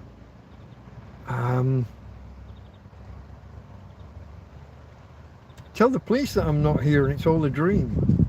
Maybe my convictions will disappear. Anyway, let's crack on. So as well as the outright like trolls, the outright nasty, now we disconnect and reconnect. Okay, you are live. Thank you. Good to know. So as well as the outright trolls, the deniers and the outright trolls, even people who are genuinely kind of being nice, but asking the same old questions. Why don't you go back to England? Haven't you got any money? Why don't you get a job? Why don't you go and squat in a building? Why don't you this? Why don't you that? Why don't you swim in the sea? Why don't you do this and do that? And it's like dog, police, legal troubles. Saying everyone else does it isn't a defence in court. So when people are saying get a job, you can be a caretaker, you can be this, everybody get some bar work, everybody does it. Who's looking after the dog? What do I do when I get pulled? And tax avoidance is a thing. And saying, but everybody does it. I was told everybody does it. It's not a defence in front of a fucking judge. And I've already got legal troubles, as we've mentioned. So that's all a downer, folks. And sometimes you're saying, watch TrampCast 001, it's all explained. TrampCast 001. Just go watch my first live stream. Just go watch my first TrampCast. Click the name of the channel, Delta Mike Down and Out in Torrevieja. Click through. Look for that line of words. Videos, live streams, community, posts, whatever. Click live. Find the oldest, TrampCast 001. I'm not going to watch 2.5 fucking hours. Just answer my bastard question. It's not just your bastard question, is it? It's every fucker else's. I'm ranting just talking about it weeks later, folks. It's 3 weeks ago, 4 weeks ago, and I'm still... Anyway, so themes for the week. Hitting 1,500 subscribers, and that's a good thing. I'm on a downer because grief and harassment and hassle. My EcoFlow issue, having to just ram a raw cable, exposed copper into a connector, not really into, just against. You fucker. What can I do here? Hold on. I gotta... my umbrella's away. Right.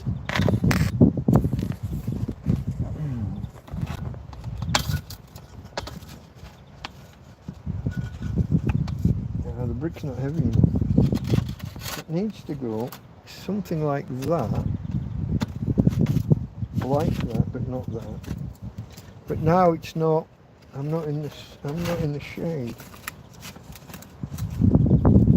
I might have to hold it up manfully and manually. This is irresistible. Force meets the immovable object. I don't know that I'm an immovable object.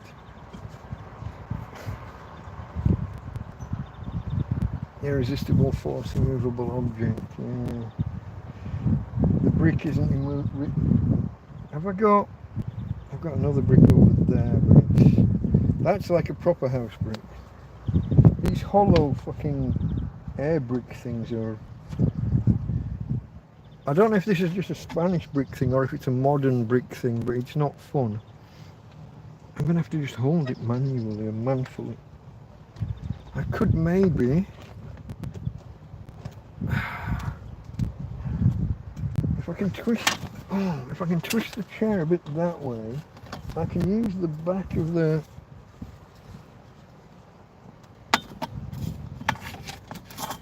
How's that? No, it's close, but it's not. Ay, ay, ay, ay. Chihuahua. Oh, it's not going to work, folks.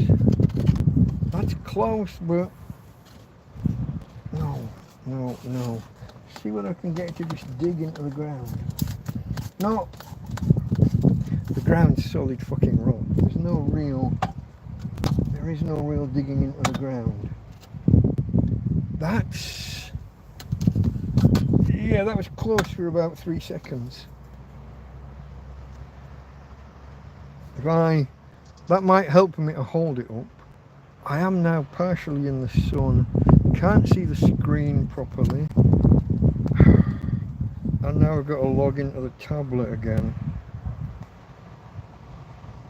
Is anybody else thinking we might have to come back tomorrow to do this properly? Okay, my EcoFlow issue with the cable. Ramming exposed copper, not even into a connector, but just against the connector, while the wire next to it has exposed copper. So you got positive and negative, both with exposed copper, and one of them's loose. And so I had to put tape around the one that was still connected properly, the positive, and just keep the negative away and ram it against this thing, and it would take about 10 attempts, and then it would hold. And I got it to hold at one point for like 3 days, but that's probably a story for another day, probably a different week. Story for another day. Let the Fraggles play. If anybody remembers Fraggle Rock other than just me and Karen. So that was my EcoFlow. Water is real low. I've mentioned that already because of the Thankyous and George bringing me all that water. Another theme for the week was that food on the turn.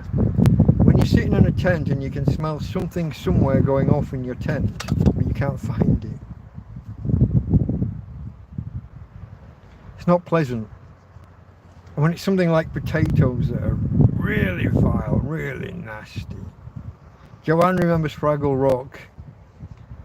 Let the Fraggles play, stories for another day. Let the Fraggles play, down at Fraggle Rock. And in the British version we had, the guy out of Porridge, the Scottish fella, the prison guard. He was the lighthouse keeper in the British version, but they cut in a different lighthouse keeper in each area it was broadcast. So different countries had a different lighthouse keeper.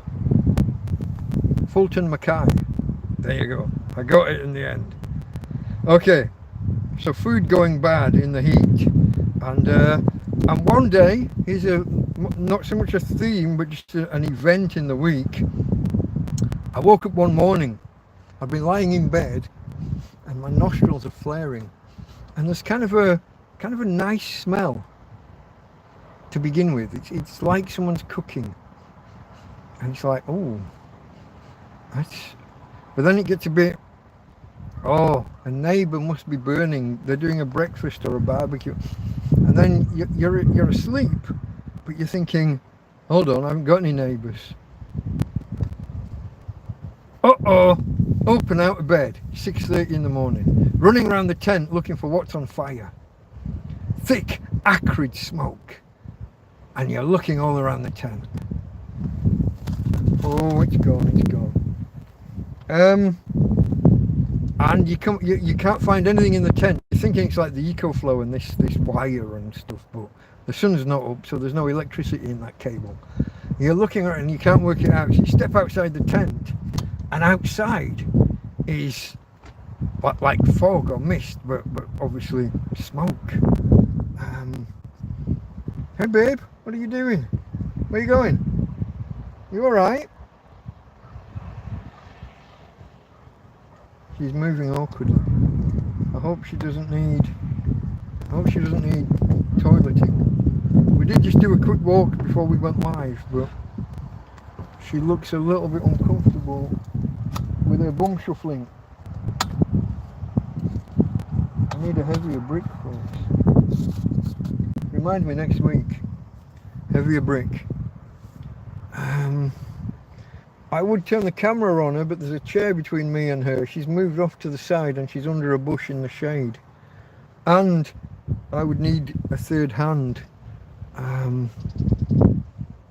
Probably. Let me check my... oh, I'm on 92. I could disconnect the cable. I could have a go. Give me a second. I'll try. But I'll have to navigate around some things. Can you see her through the chair? She's somewhere over there, but she's got her back to you a little bit. I can't see the screen. I don't know what I'm pointing at. But she's through that chair to the left of the belt. That's the belt that I pick her up with. I put that under her waist, wrap it around my hands twice, and pick her back end clean off the ground, if I can. That's my girl. This is my Brawley and it's annoying the shit out of me. Sorry, Susan. Susan's the lady that bought it for me. Ay, ay, ay, ay, Chihuahua. I cannot get this right, folks. No, it's gone, it's gone, it's gone. Fuck you. How difficult can this be? Stick a fucking heavyweight on the bottom of a pole. Where was I, folks? I was on Fraggle Rock and then something else. Oh, smoke, acrid smoke. Turns out there were wildfires or bushfires, whatever you want to call them, hundreds of miles north of here, I think. Somewhere, somebody said up near Catalonia or somewhere. And it was just the smoke coming down. I posted on Twitter to say, is there a fire?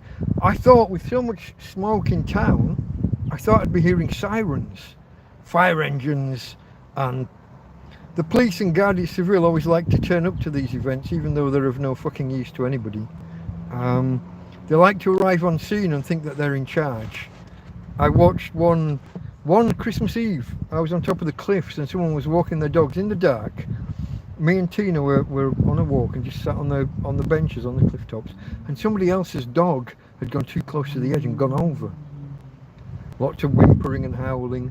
People took their cars to the edge of the cliffs and try to shine their car lights somewhere over the edge, and the fire engines arrive. They're doing their thing. They're putting big ladders down. They're just going down to the, they know what they're doing.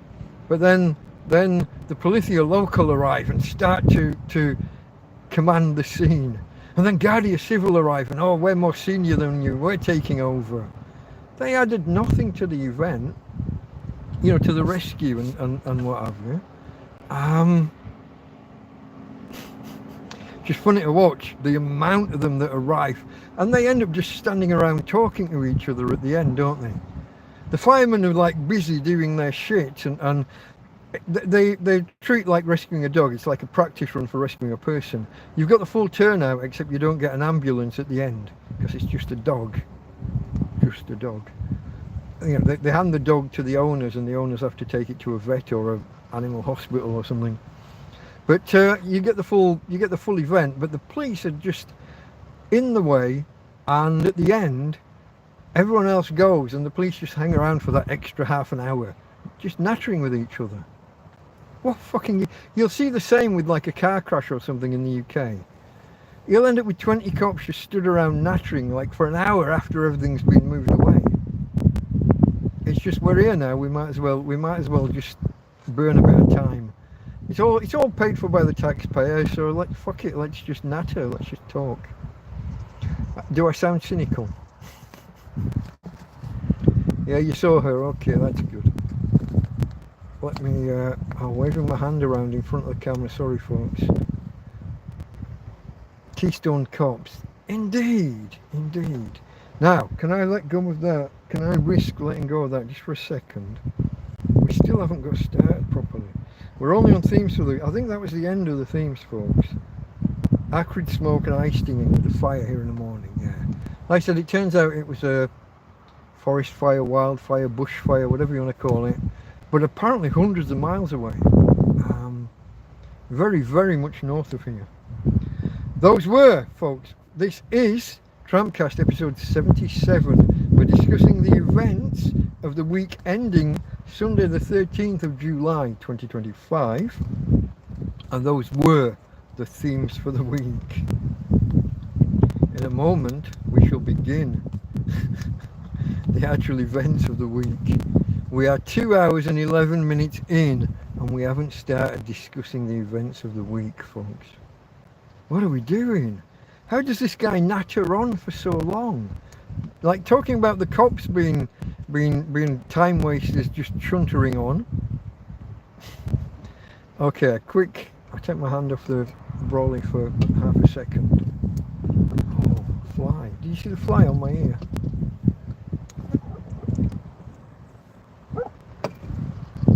I'm just going to bend over and pick up my final beer. Penultima. Cerveza Penultima. Spanish tradition, you never have a last beer. It's never your Cerveza Ultima. That's bad luck. If you say it's your last beer, that means you're about to die. So it's always your penultima. Cerveza Penultima. Has this pulled out? I think it might have. Bloody brawler. It's not a brawly. What would you call them? Paris. Yeah, I've said about how I went into the shop asking for a parasol. An umbrella is paragua. But I don't know that you pronounce the two A's. Paragua. So you would have thought parasol, and especially with that being the English word. But no, they have to be awkward, don't they? Sombria. Big shadow. I don't know. Okay, folks, let's begin. We are almost 2 hours and 13 minutes in. I will do one more cheers just to you guys that have whoa! To you guys that have done me the honour of pressing the thumbs up, the like button. I will just pause for a second to give you a chance if you haven't done so already. Hit that like button, folks, and you'll be included in the cheers that's about to happen. I'll have a quick swig now while I wait.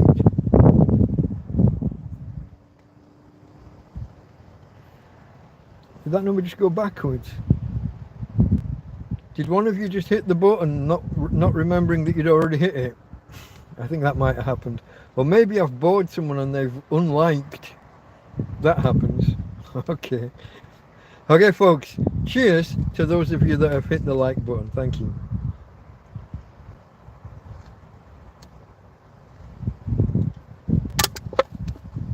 Much appreciated.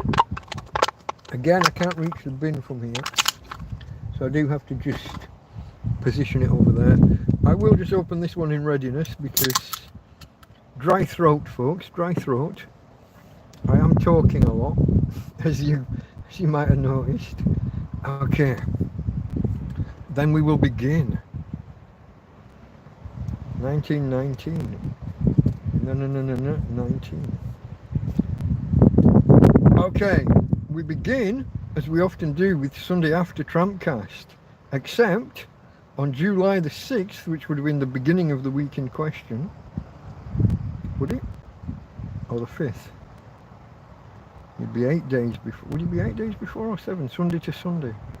I don't know. Anyway, that Sunday, I did not do a TrampCast. I wasn't in the mood. I was a little bit like I was today. But on that day I would have had to write out all my notes and do all. Now I don't have to, I just copy them from the phone to the tablet. So today I managed to stir myself into doing something, whereas on the day in question, the 6th of July, so there was no TrampCast, and I didn't do a TrampCast hangout that night either.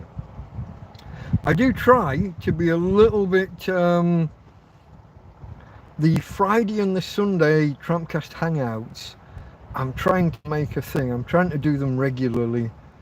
Even though TrampCast hangouts are supposed to be kind of random-ish,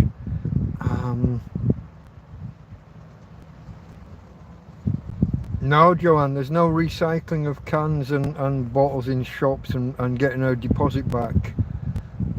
They just have bins in the streets, huge communal bins, or dumpsters would be the American word, wouldn't it, for recycling.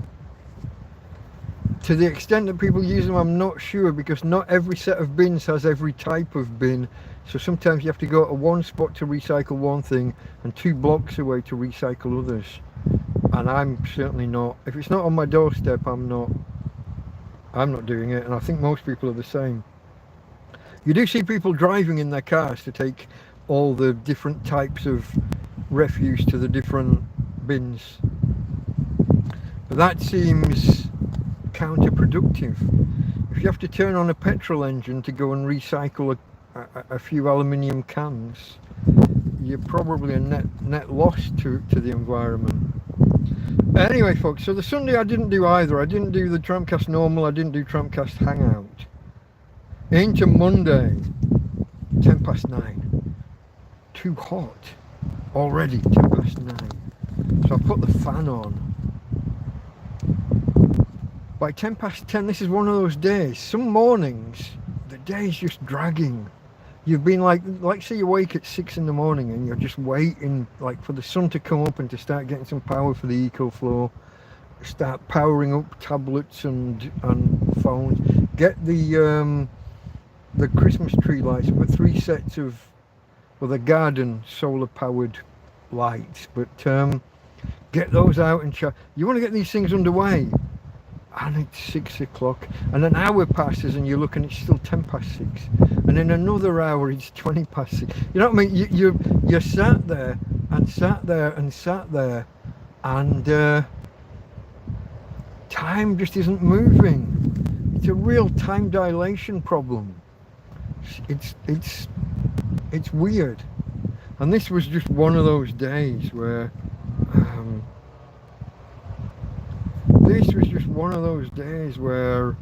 nothing is moving. 10:10 and the day's really dragging.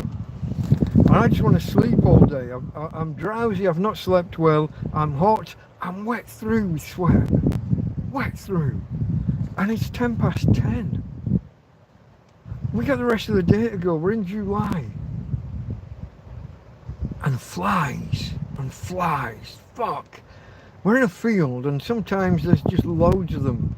Especially a few days after it rains. For the 3 or 4 days after any kind of rain, the flies are everywhere. I think they bury their eggs in the soil, and after it rains, triggers them, and some of them, away they go. I don't know the different stages of different types of fly. I know there's the whole pupa thing and maggot thing and all of that with some, but I think some are just more an egg and go. I don't know. Maybe the pupae are already in the ground waiting. Fuck. Already in the ground and waiting for the rain. But when it comes, suddenly the flies are fucking everywhere. I guess some of them like stagnant water as well, don't they? Like the mosquitoes and things.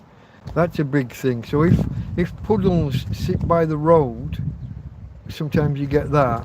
If it's not particularly hot the next few days afterwards, or if the puddle's in a shaded area, I can't get this fucking parasol to sit properly. Sorry folks, I need both. It's a 3-handed job. Anyway, so it's one of those days. I've got all these flies and I've got no fly spray. I had a few weeks where my fly spray ran out and couldn't get any more. the Chinese bazaar at the top of the road probably does sell it. But from when I leave Tina to when I get back, I've got 5 minutes, maybe 10. I haven't got time to start investigating a huge shopping mart with lots and lots of aisles.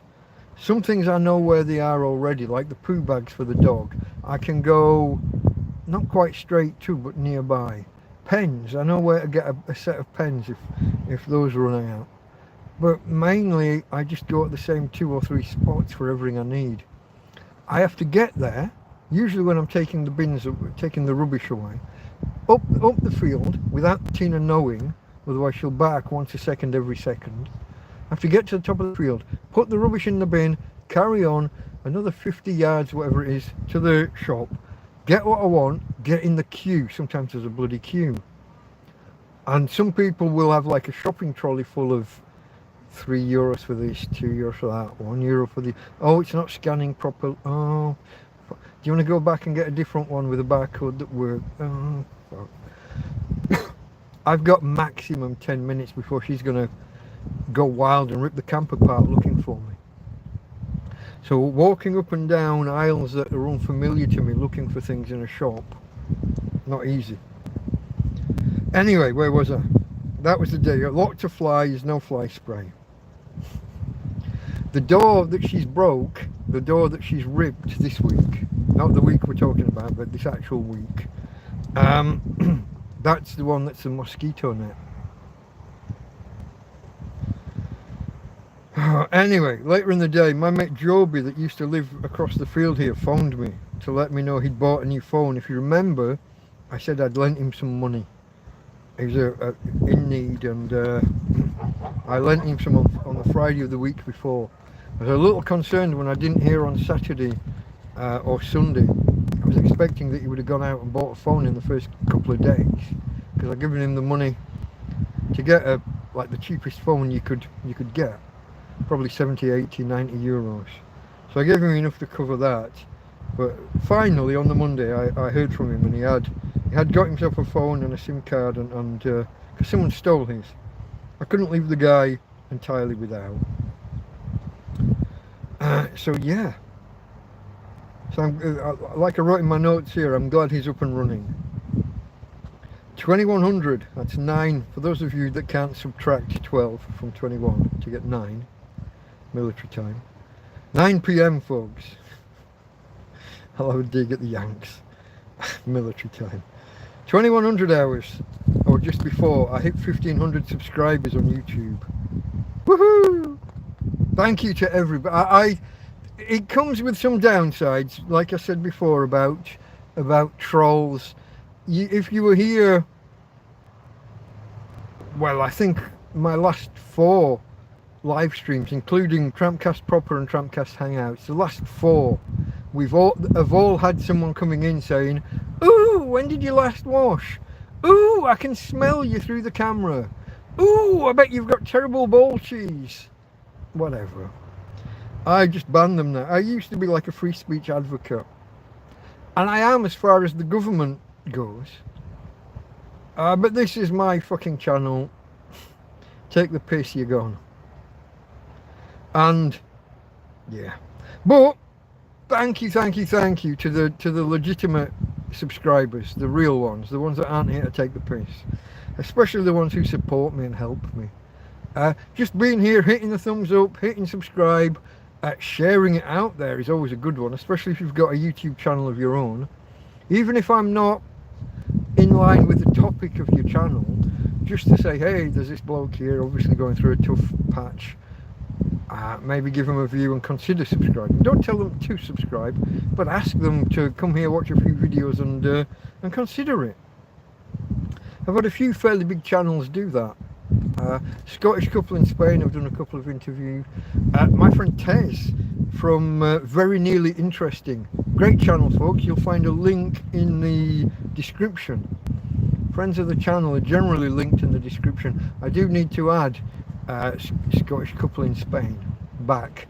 They were in, and then I didn't hear from them for, I don't know, 12 months, 18 months, and I just had a bit of a clear out of the info in the description box. I'm going to put them back in. But my friend Tez from Very Nearly Interesting, it's a bit like QI, random facts, that surprising facts. He gave me a shout out to 60,000 subscribers once upon a time. Gave me a real boost. Got me through the 1,000 subscriber mark.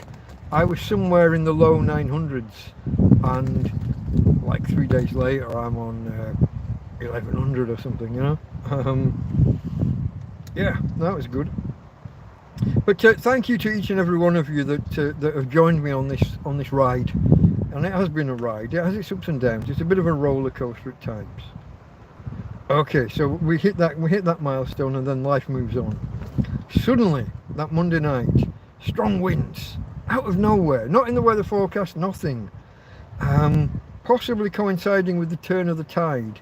People say the Mediterranean doesn't have much of a tide. The water doesn't move up and down much or in and out much, but the moon's still above us and pulling water around, so there's something there. There are forces in action on tides and winds. I was a bit late. 2 people walking past. Having a tablet in my hand and the parasol, it's difficult to just react so quick and wave at people.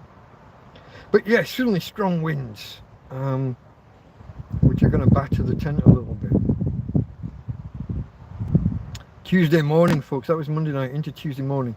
This is the one where I'm lying in bed, and it starts off as a nice, a whiff like cooking, a whiff of smoke's not a bad smell to begin with, but I'm asleep. And I'm sensing it, and I'm thinking, oh, one of the neighbours is cooking. I wonder if they're having nice bacon and eggs. I wonder if this is a full English breakfast. And I'm having all these thoughts, and it's only a little bit late when it gets a little bit more acrid, and I'm thinking, oh, that's a bit strong, that's a bit much. And then I'm thinking, hold on, I haven't got any neighbours. There's nobody close enough that I should be smelling their barbecue or their frying pan.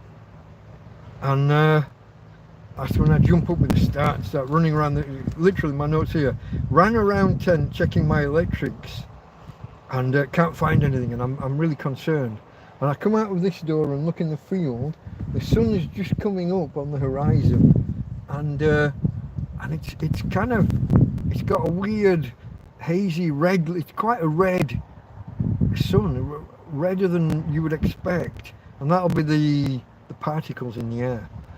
And I go out the other side of the tent and I look towards Torrevieja, and it's really, really hazy. And this is when I said that I'm thinking there's a fire somewhere nearby, but I'm not hearing any engines. Where's the fire engines? Where's the sirens? If you hear one siren on its own, it's usually like a copper pulling somebody over, or maybe an ambulance taking someone to hospital or something. But when it's an actual incident, if someone falls off a cliff over there, you'll hear like 20 different sirens going to it, and you're thinking, well, there's a fire somewhere nearby. Where's all the fire engines? Where's the police? Where's the Guardia Civil? They should be wanting to get in on the act and stand around and have a chat for the morning. And there was nothing. Posted on Twitter, and there's people as far away as Lasagna Boulevard and what's that place? Something Costa. Can't remember. But that area down there anyway, towards Lasagna. Fuck, my synapses do not fire sometimes. Anyway, Orwella Costa, there you go. That whole area. So they're what, 12, 15 kilometres that way. And mainly the only responses I got was, yeah, I'm further south, and it's just as bad here. And nobody knew what it was. It was about 3 hours before someone said, oh, there's a wildfire, a forest fire way north. Really, really acrid though. Like my eyes were starting to kind of burn with the smoke, starting to water. Yeah. Yeah, even the local radio stations, the English language radio stations that cover this area weren't mentioning anything about it. Some of them cover this area but aren't based here. I think that might have been part of that. This was where I thought I got a medium-term fix for the EcoFlow, where I'd stuck the wire. I've said about how the connector was non-standard. Wasn't like a proper. Wasn't like a. Oh, Chippy's in the house. Hello, sir. Wasn't like a proper XT60i connector. Didn't look like it was in two parts, one that slid over the wires backwards, one you soldered up to the back of the front half and then slid the boot back over. It's not like that. It's just two posts at the back with a little groove around them.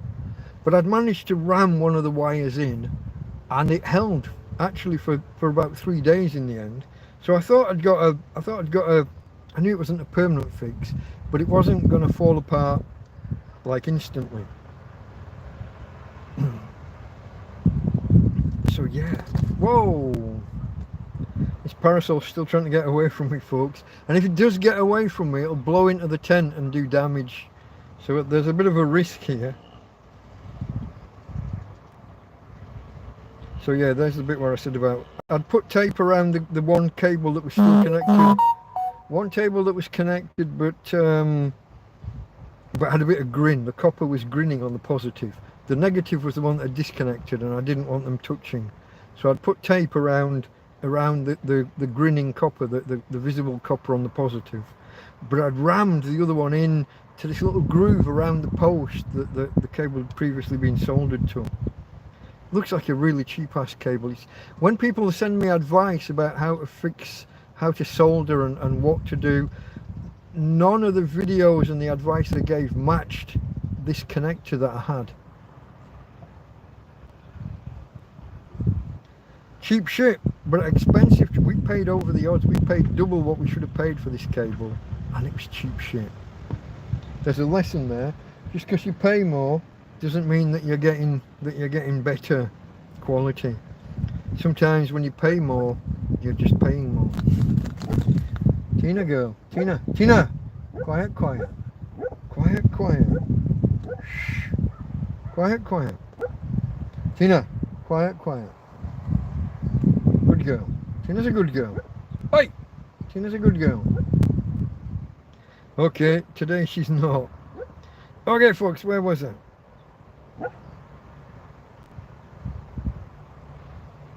Okay. So this particular day, this is Tuesday that we're on, the weather was mixed. Cloudy early on, which seemed to make it feel more humid. And spent most of the day dripping wet. So when you get a cloudy day, it can be cooler, but you're sweating more. It's really fucking annoying. Now this is before we'd had the vet around and everything. Tina seems to be getting more difficult to walk. She's not trying to use her back legs. Remember, folks, we're talking about the 13th of the week ending the 13th of July. At this point, Tina was getting more difficult to walk. Obviously, I'm picking a back end off the ground. It used to be I would be supporting the back end, but she was still walking. I was providing stability. Then over time, I was having to lift her more and more. But she was at least moving the back legs and not just pretending to walk. She was walking to some extent and could take her weight if I got tired.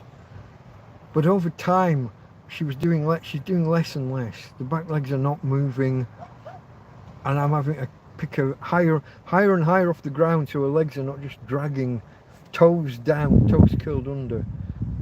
She has got like calluses on the tops of her toes where her toes are just dragged, and I couldn't pick her up high enough. So this was all a concern.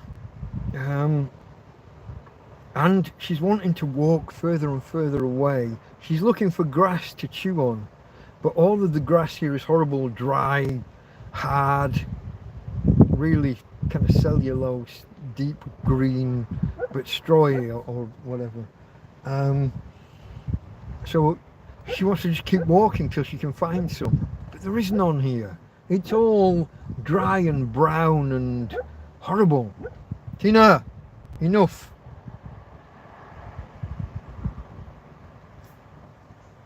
But yeah, I'm having to work harder and harder to walk with her.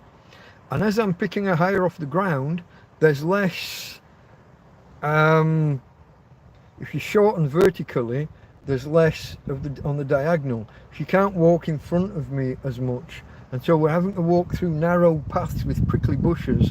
We're having to walk side by side. And walking side by side, there's also a danger that, like, I'll stand on her toes or she'll stand on mine and ruin my shoes or whatever. I've said before, half or 2/3 of all the shoes I've had since I got Tina have ended up with the sole falling away from the upper at the heel and the side because they've been trodden on by a dog.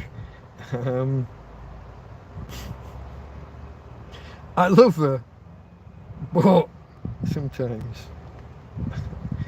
So yeah, I'm having to lift her higher and higher and stop her toes dragging. And she's wanting to walk further and further, but she's doing less and less to help me get back here. I'll run out of energy at the far end of the walk and we've got to get back, and she ain't helping. She's not taking any of the weight. That was a struggle. Still is, because the medicine hasn't helped, but that's a story for another week. New subscribers continue flowing in. I'd hit 1,500 and they just keep on coming.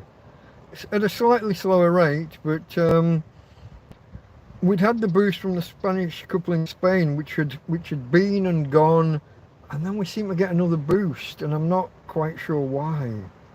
Possibly they'd had some unwanted attention from a UK national newspaper. It was either the Mail or Express. Took one of their videos. That they'd done a video of, like, top reasons that Brits leave Spain and go back to the UK. And it's been online for quite a while. It's just one of those evergreen content things. Some videos you do are just for here and now, like some of the ones I'm doing here. But some videos you want to do that will stay current for a while. Well, this newspaper, either the Mail or the Express, whichever one it was, took comments made in the video and phrased it out as if it was an interview by their reporter. So there was this unwanted story featuring them that they knew nothing about, but which brought people to their website. And I'd been a fairly recent story on their website, so maybe that was the second hump. We'd had the initial hump that had died down, and then we got this bigger and with a long tail. Mathematical term, but normal distribution is just a hump, but some humps don't come down as fast. They'll rise fast and they don't just fall down quick, that they fall off more slowly. It's called a long tail. You didn't want a maths lesson in the middle of your TrampCast, did you?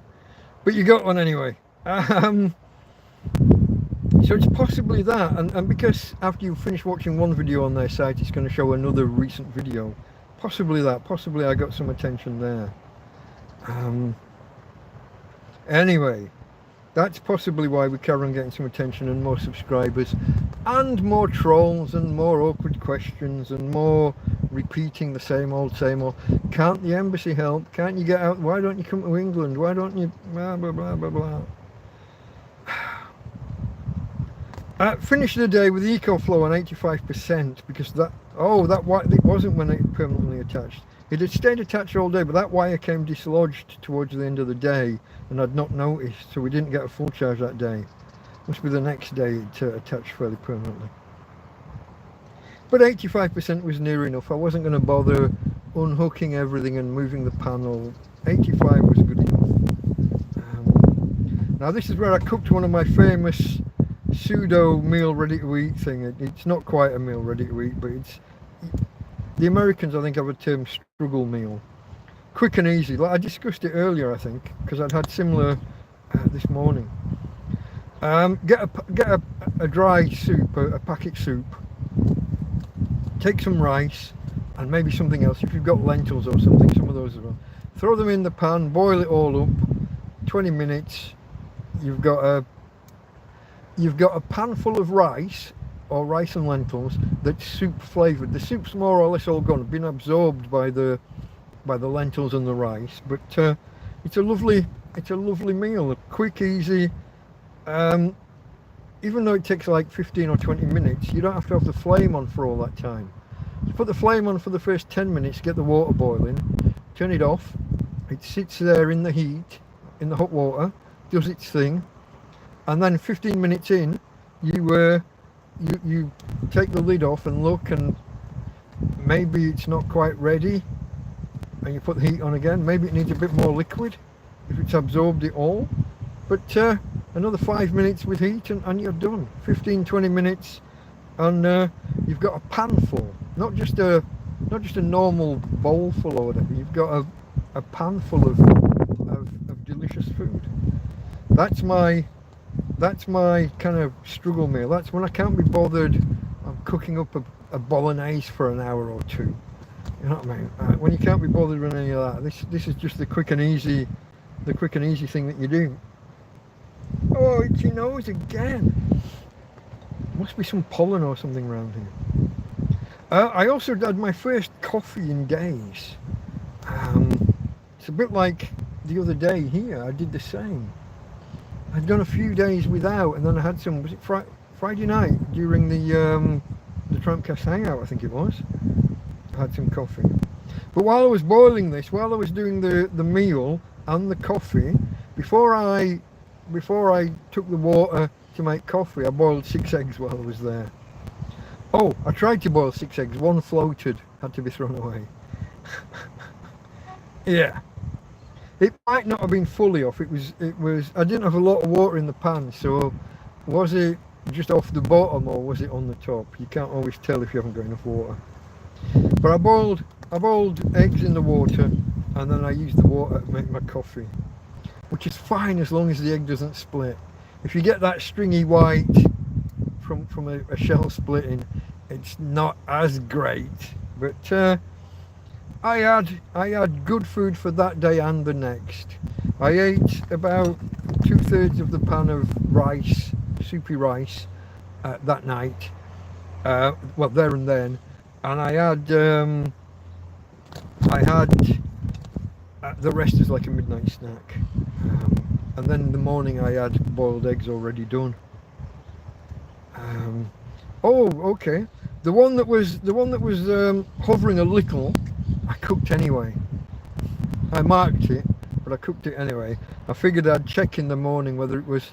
If I'd had a lot of water, it would have been clear that it was like either on top or just. Sometimes they're just halfway off, just off the surface, and you can make do. This must have been that because all the eggs were fine the next morning, or the next day. But yeah, I've done a couple of videos with the egg test, putting them in a taller. I've got it's not really a pan, but a taller cylinder of water to test whether they float or not. I've done a few of those. It's the hydrogen sulfide gas inside the egg when it goes off that is the clue. Okay, and a final thing I did that day while I was out there, the bin bag that I have over my gas bottle, the gas bottle's bright orange and bright blue, and there's people walking past, and if you know that the police took all my things including gas bottles and a gas barbecue, so I don't want it too visible. Put a black bag up over it and it looks just like a bin bag. Someone who's not looking too closely, ooh, hiccups. Many visitors here don't notice it, even though it's right next to a gas ring. They don't notice it because the black bag over it. But every now and again the black bag perishes and blows away in the strong winds. At the minute there's no bag over it for that reason exactly. So yeah, I'd put a new bag over so that people walking past, or strangers walking through the camp, or police turning up to be cunts, can't see what's what. So that's the end of Tuesday for. I made my nice meal Tuesday night, and that's where we're at there. Let me just take a little pause. I'll just turn that off. I'll take a swig of beer for the throat.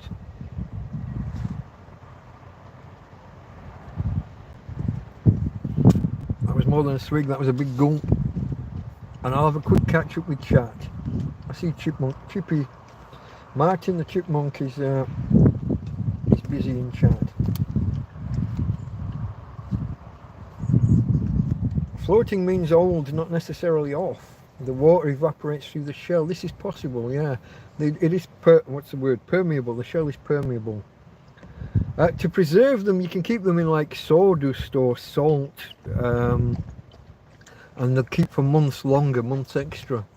But they will take on a little bit of the taste or smell of whatever you've buried them in. Potash was another, you know, ash. Yeah, you come up with a word, I can't think of a synonym. Floating just means old, not off. That's possible because it wasn't bad in the end when I had it.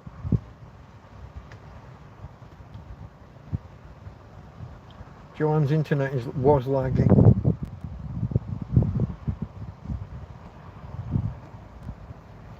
Need to find the Repsol, the garage, the address. It is on Alfredo Nobel, Avenida Alfredo Nobel, which is the seafront road. It goes back a little bit from the seafront just here, but just 300, 400 metres that way is the seafront. Avenida Alfredo Nobel, and there is a number, it's like 85 or 81. I have it somewhere. I will dig it out and post it.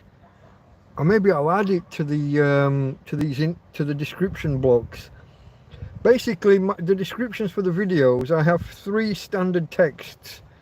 How do they work? There's normal YouTube videos. Get one.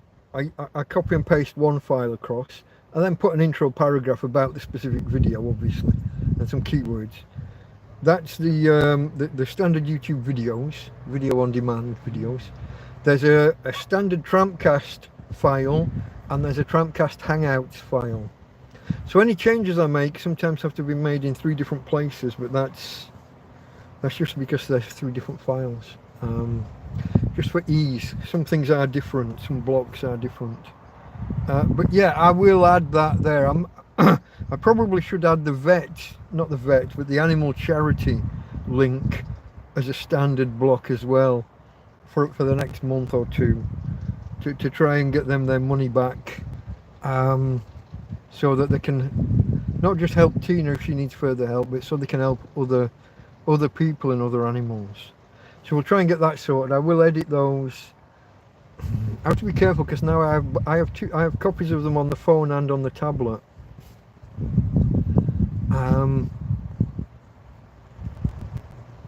I don't want to be making 6 edits every time I make a change. I've got to come up with a system. Maybe some kind of push button file transfer protocol thing, FTP them from one to the other. Or have one set as a master and then just copy them all over each time I make a change. Back in the day I would have used Rex or Regina, the text pre-processing scripts. But that's different. You could merge different blocks of text in to create each file, so you wouldn't even be maintaining 3 different files. You would just be maintaining 9 different blocks of text and merging different elements in. If any of you knew Rex and Regina text preprocessors, I think Rex was spelt with a double X to make it different. One was the actual preprocessor and one was like a programming language and functional stuff around it, if I remember right from back in the days. I used to build websites that way, with a header block and a menu block, and if you added a new page to the site, you just added it to the menu block, pushed a button, rebuilt the site, and then just re-FTP'd the whole lot up and over what was already there. Tina girl, quiet, quiet, calm down. It's okay, she's a man walking his doggy. Hey, it's okay.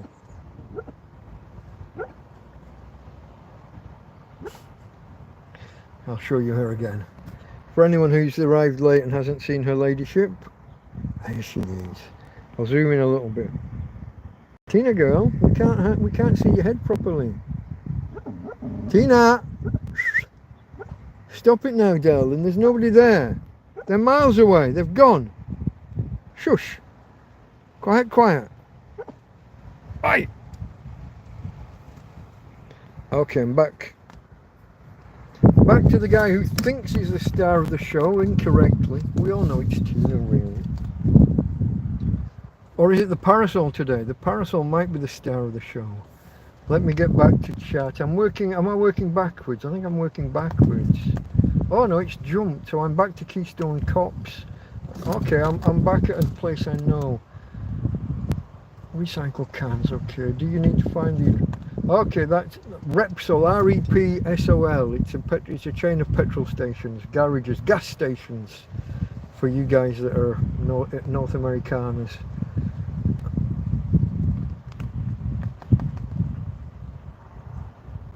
Joanne agrees with Farmer that I need to put the address. I'm going to put the address in the descriptions, folks. I'm going to put it... I don't know about comments or pinned comments or whatever, but I will make it available to you. There was Chippy arriving.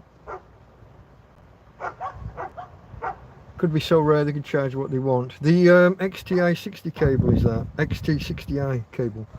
I think we just got stung. We just got stung. My friends went to the, went home from Spain to the UK and just went in a shop and just bought it. And it's your Curry's Dixon's Comet kind of. I don't know which one of those exists still. Shops have disappeared since I've left the country. I don't know who still exists, but it's that.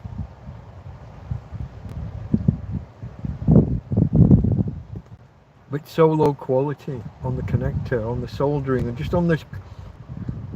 Now that I look at it properly, I can see that the two halves of the connector.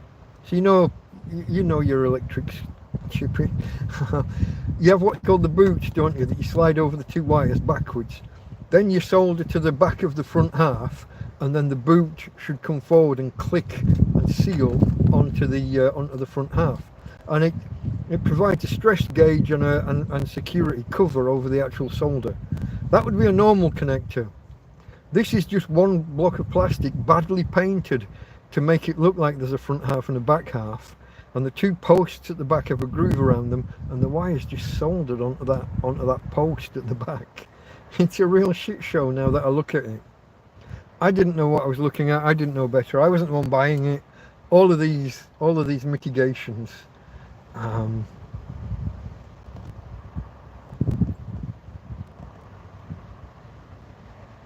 No, Repsol, R-E-P-S-O-L. It's jumped and I don't know which way to go. That way, we're going that way. Not Rexel, Repsol, R-E-P-S-O-L. Curry's is the brand for PC World now. So Curry's still exists, all the others have gone, have they? Comet and Dixon's and... Karen says she can bring wheels for Tina if anybody wants to donate. That's I still the knowing what to buy and how to fit, and it's still an issue.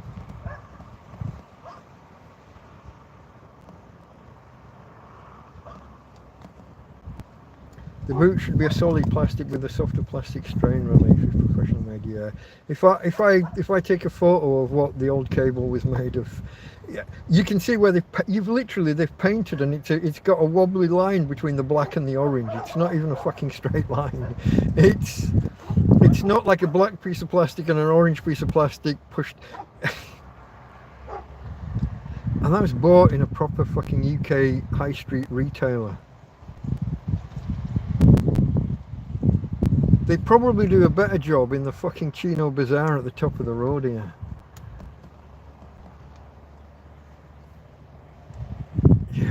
Yeah. There isn't a hole for the wires to have ever gone through. It's not like the wires went through the back half and into the and attached to the back of the front. Curry's, Dixon's, PC World were the same company. They consolidated under the Curry's brand. Comet went bust. Yeah, there's a lot of that going on, isn't there? Okay, folks, we are coming up on 3 hours in, and I'm on Tuesday. What do you think? Do we pick this up tomorrow? I think 3 hours is enough for a TrampCast proper, and we're only on fucking day 2 of the week. Well, 3 if you include the end of the Sunday. I'm thinking that's enough for now, especially if I'm going to do a TrampCast hangout somewhere around 10 or 10:30 my time, 9:30 UK, 4:30 US Eastern, or North America Eastern. I'm sorry we didn't get through through. I don't know where the time goes. I sit down and I think I've got nothing to talk about. It's like with the hangouts. I honestly sit down and think, shit, I'm not really in the mood for this, but I said I'd do it. I'll maybe do an hour or two, and like 5 and 6 hours later I draw a line under it. Oh, Clive might be on later. May or may not. I have to kind of commit. If I'm going to tell people, I'm going to do a hangout. Clive's bigger than me. His audience will be where it will be, and those of you that where we overlap and share an audience, you can obviously take your pick. If Clive does do one, I'll watch it on demand after the event. I won't miss out. I did jib on Scruff Dog. Was that yesterday? I was confused. When I looked on YouTube, I saw him starting a stream, but I saw another stream about to start like half an hour later or something, and it said he was going to do the gaming. So I thought he was just like coming online for half an hour and then fucking off to do a gaming stream, which they just don't interest. That is it called Scrum or what's it called? So I went in, I said hello. Nobody said hello back. I didn't get a single fucking hello back, which didn't help. And I thought he was going to end the stream and do a gaming stream. He had 2 streams running concurrently in the end, it looks like. Not just Scum, yeah, Scum, not Scrum. But it's a lot of run around and go shopping. And occasionally fire a bow and arrow, ride a bike, build a car. It's probably very technical really, but it's not for me. So yeah, I'll wait until we hit the 3 hour mark in about 2.5 minutes, and we'll call it quits there, folks. I think I'm here. You're not in a people. Oh, okay. Chippy and his loony left politics. Sorry, mate. I'm joking. I will be on later, folks. I don't know whether it will be 10 o'clock my time or 10:30. I'm gonna go and I'm gonna go to the shop. Even though I should have made do with what I've got, but I've got 3/4 of a can. If I'm going to talk, I'm going to need a drink. I will do coffee. I'm not just going to sit there drinking. I'll do a coffee before we start. But I will see you later if you decide, if you choose to. Those of you that aren't going to do the big Clive thing, I know you're not. I'm joking. Oh, you wear Loony Left as a badge of honour. I thought you were saying, no, I'm not Loony Left. You wear it as a badge of honour. You're not really. But yeah.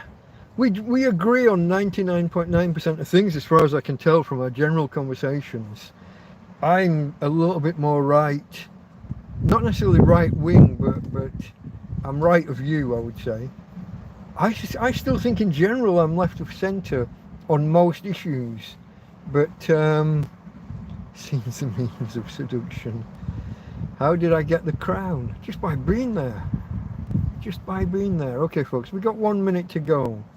Anybody got any final points, questions? Who's going to be there tonight? Can I ask? Is anybody definitely not there? 27's not bad for a 3-hour stream. 27 likes. Anybody who's out there who hasn't hit the like button, you might consider it on the way out. Maybe leave a comment just after we close. A comment rather than a chat. And we'll see who, well, there's other people dropping in. The numbers are going up just as I'm finishing, folks. I'm finishing in 30 seconds. We will try and finish in, I will say, cheers to a lot of you that are here at the end. If you're here at the end, thank you very much and cheers to you.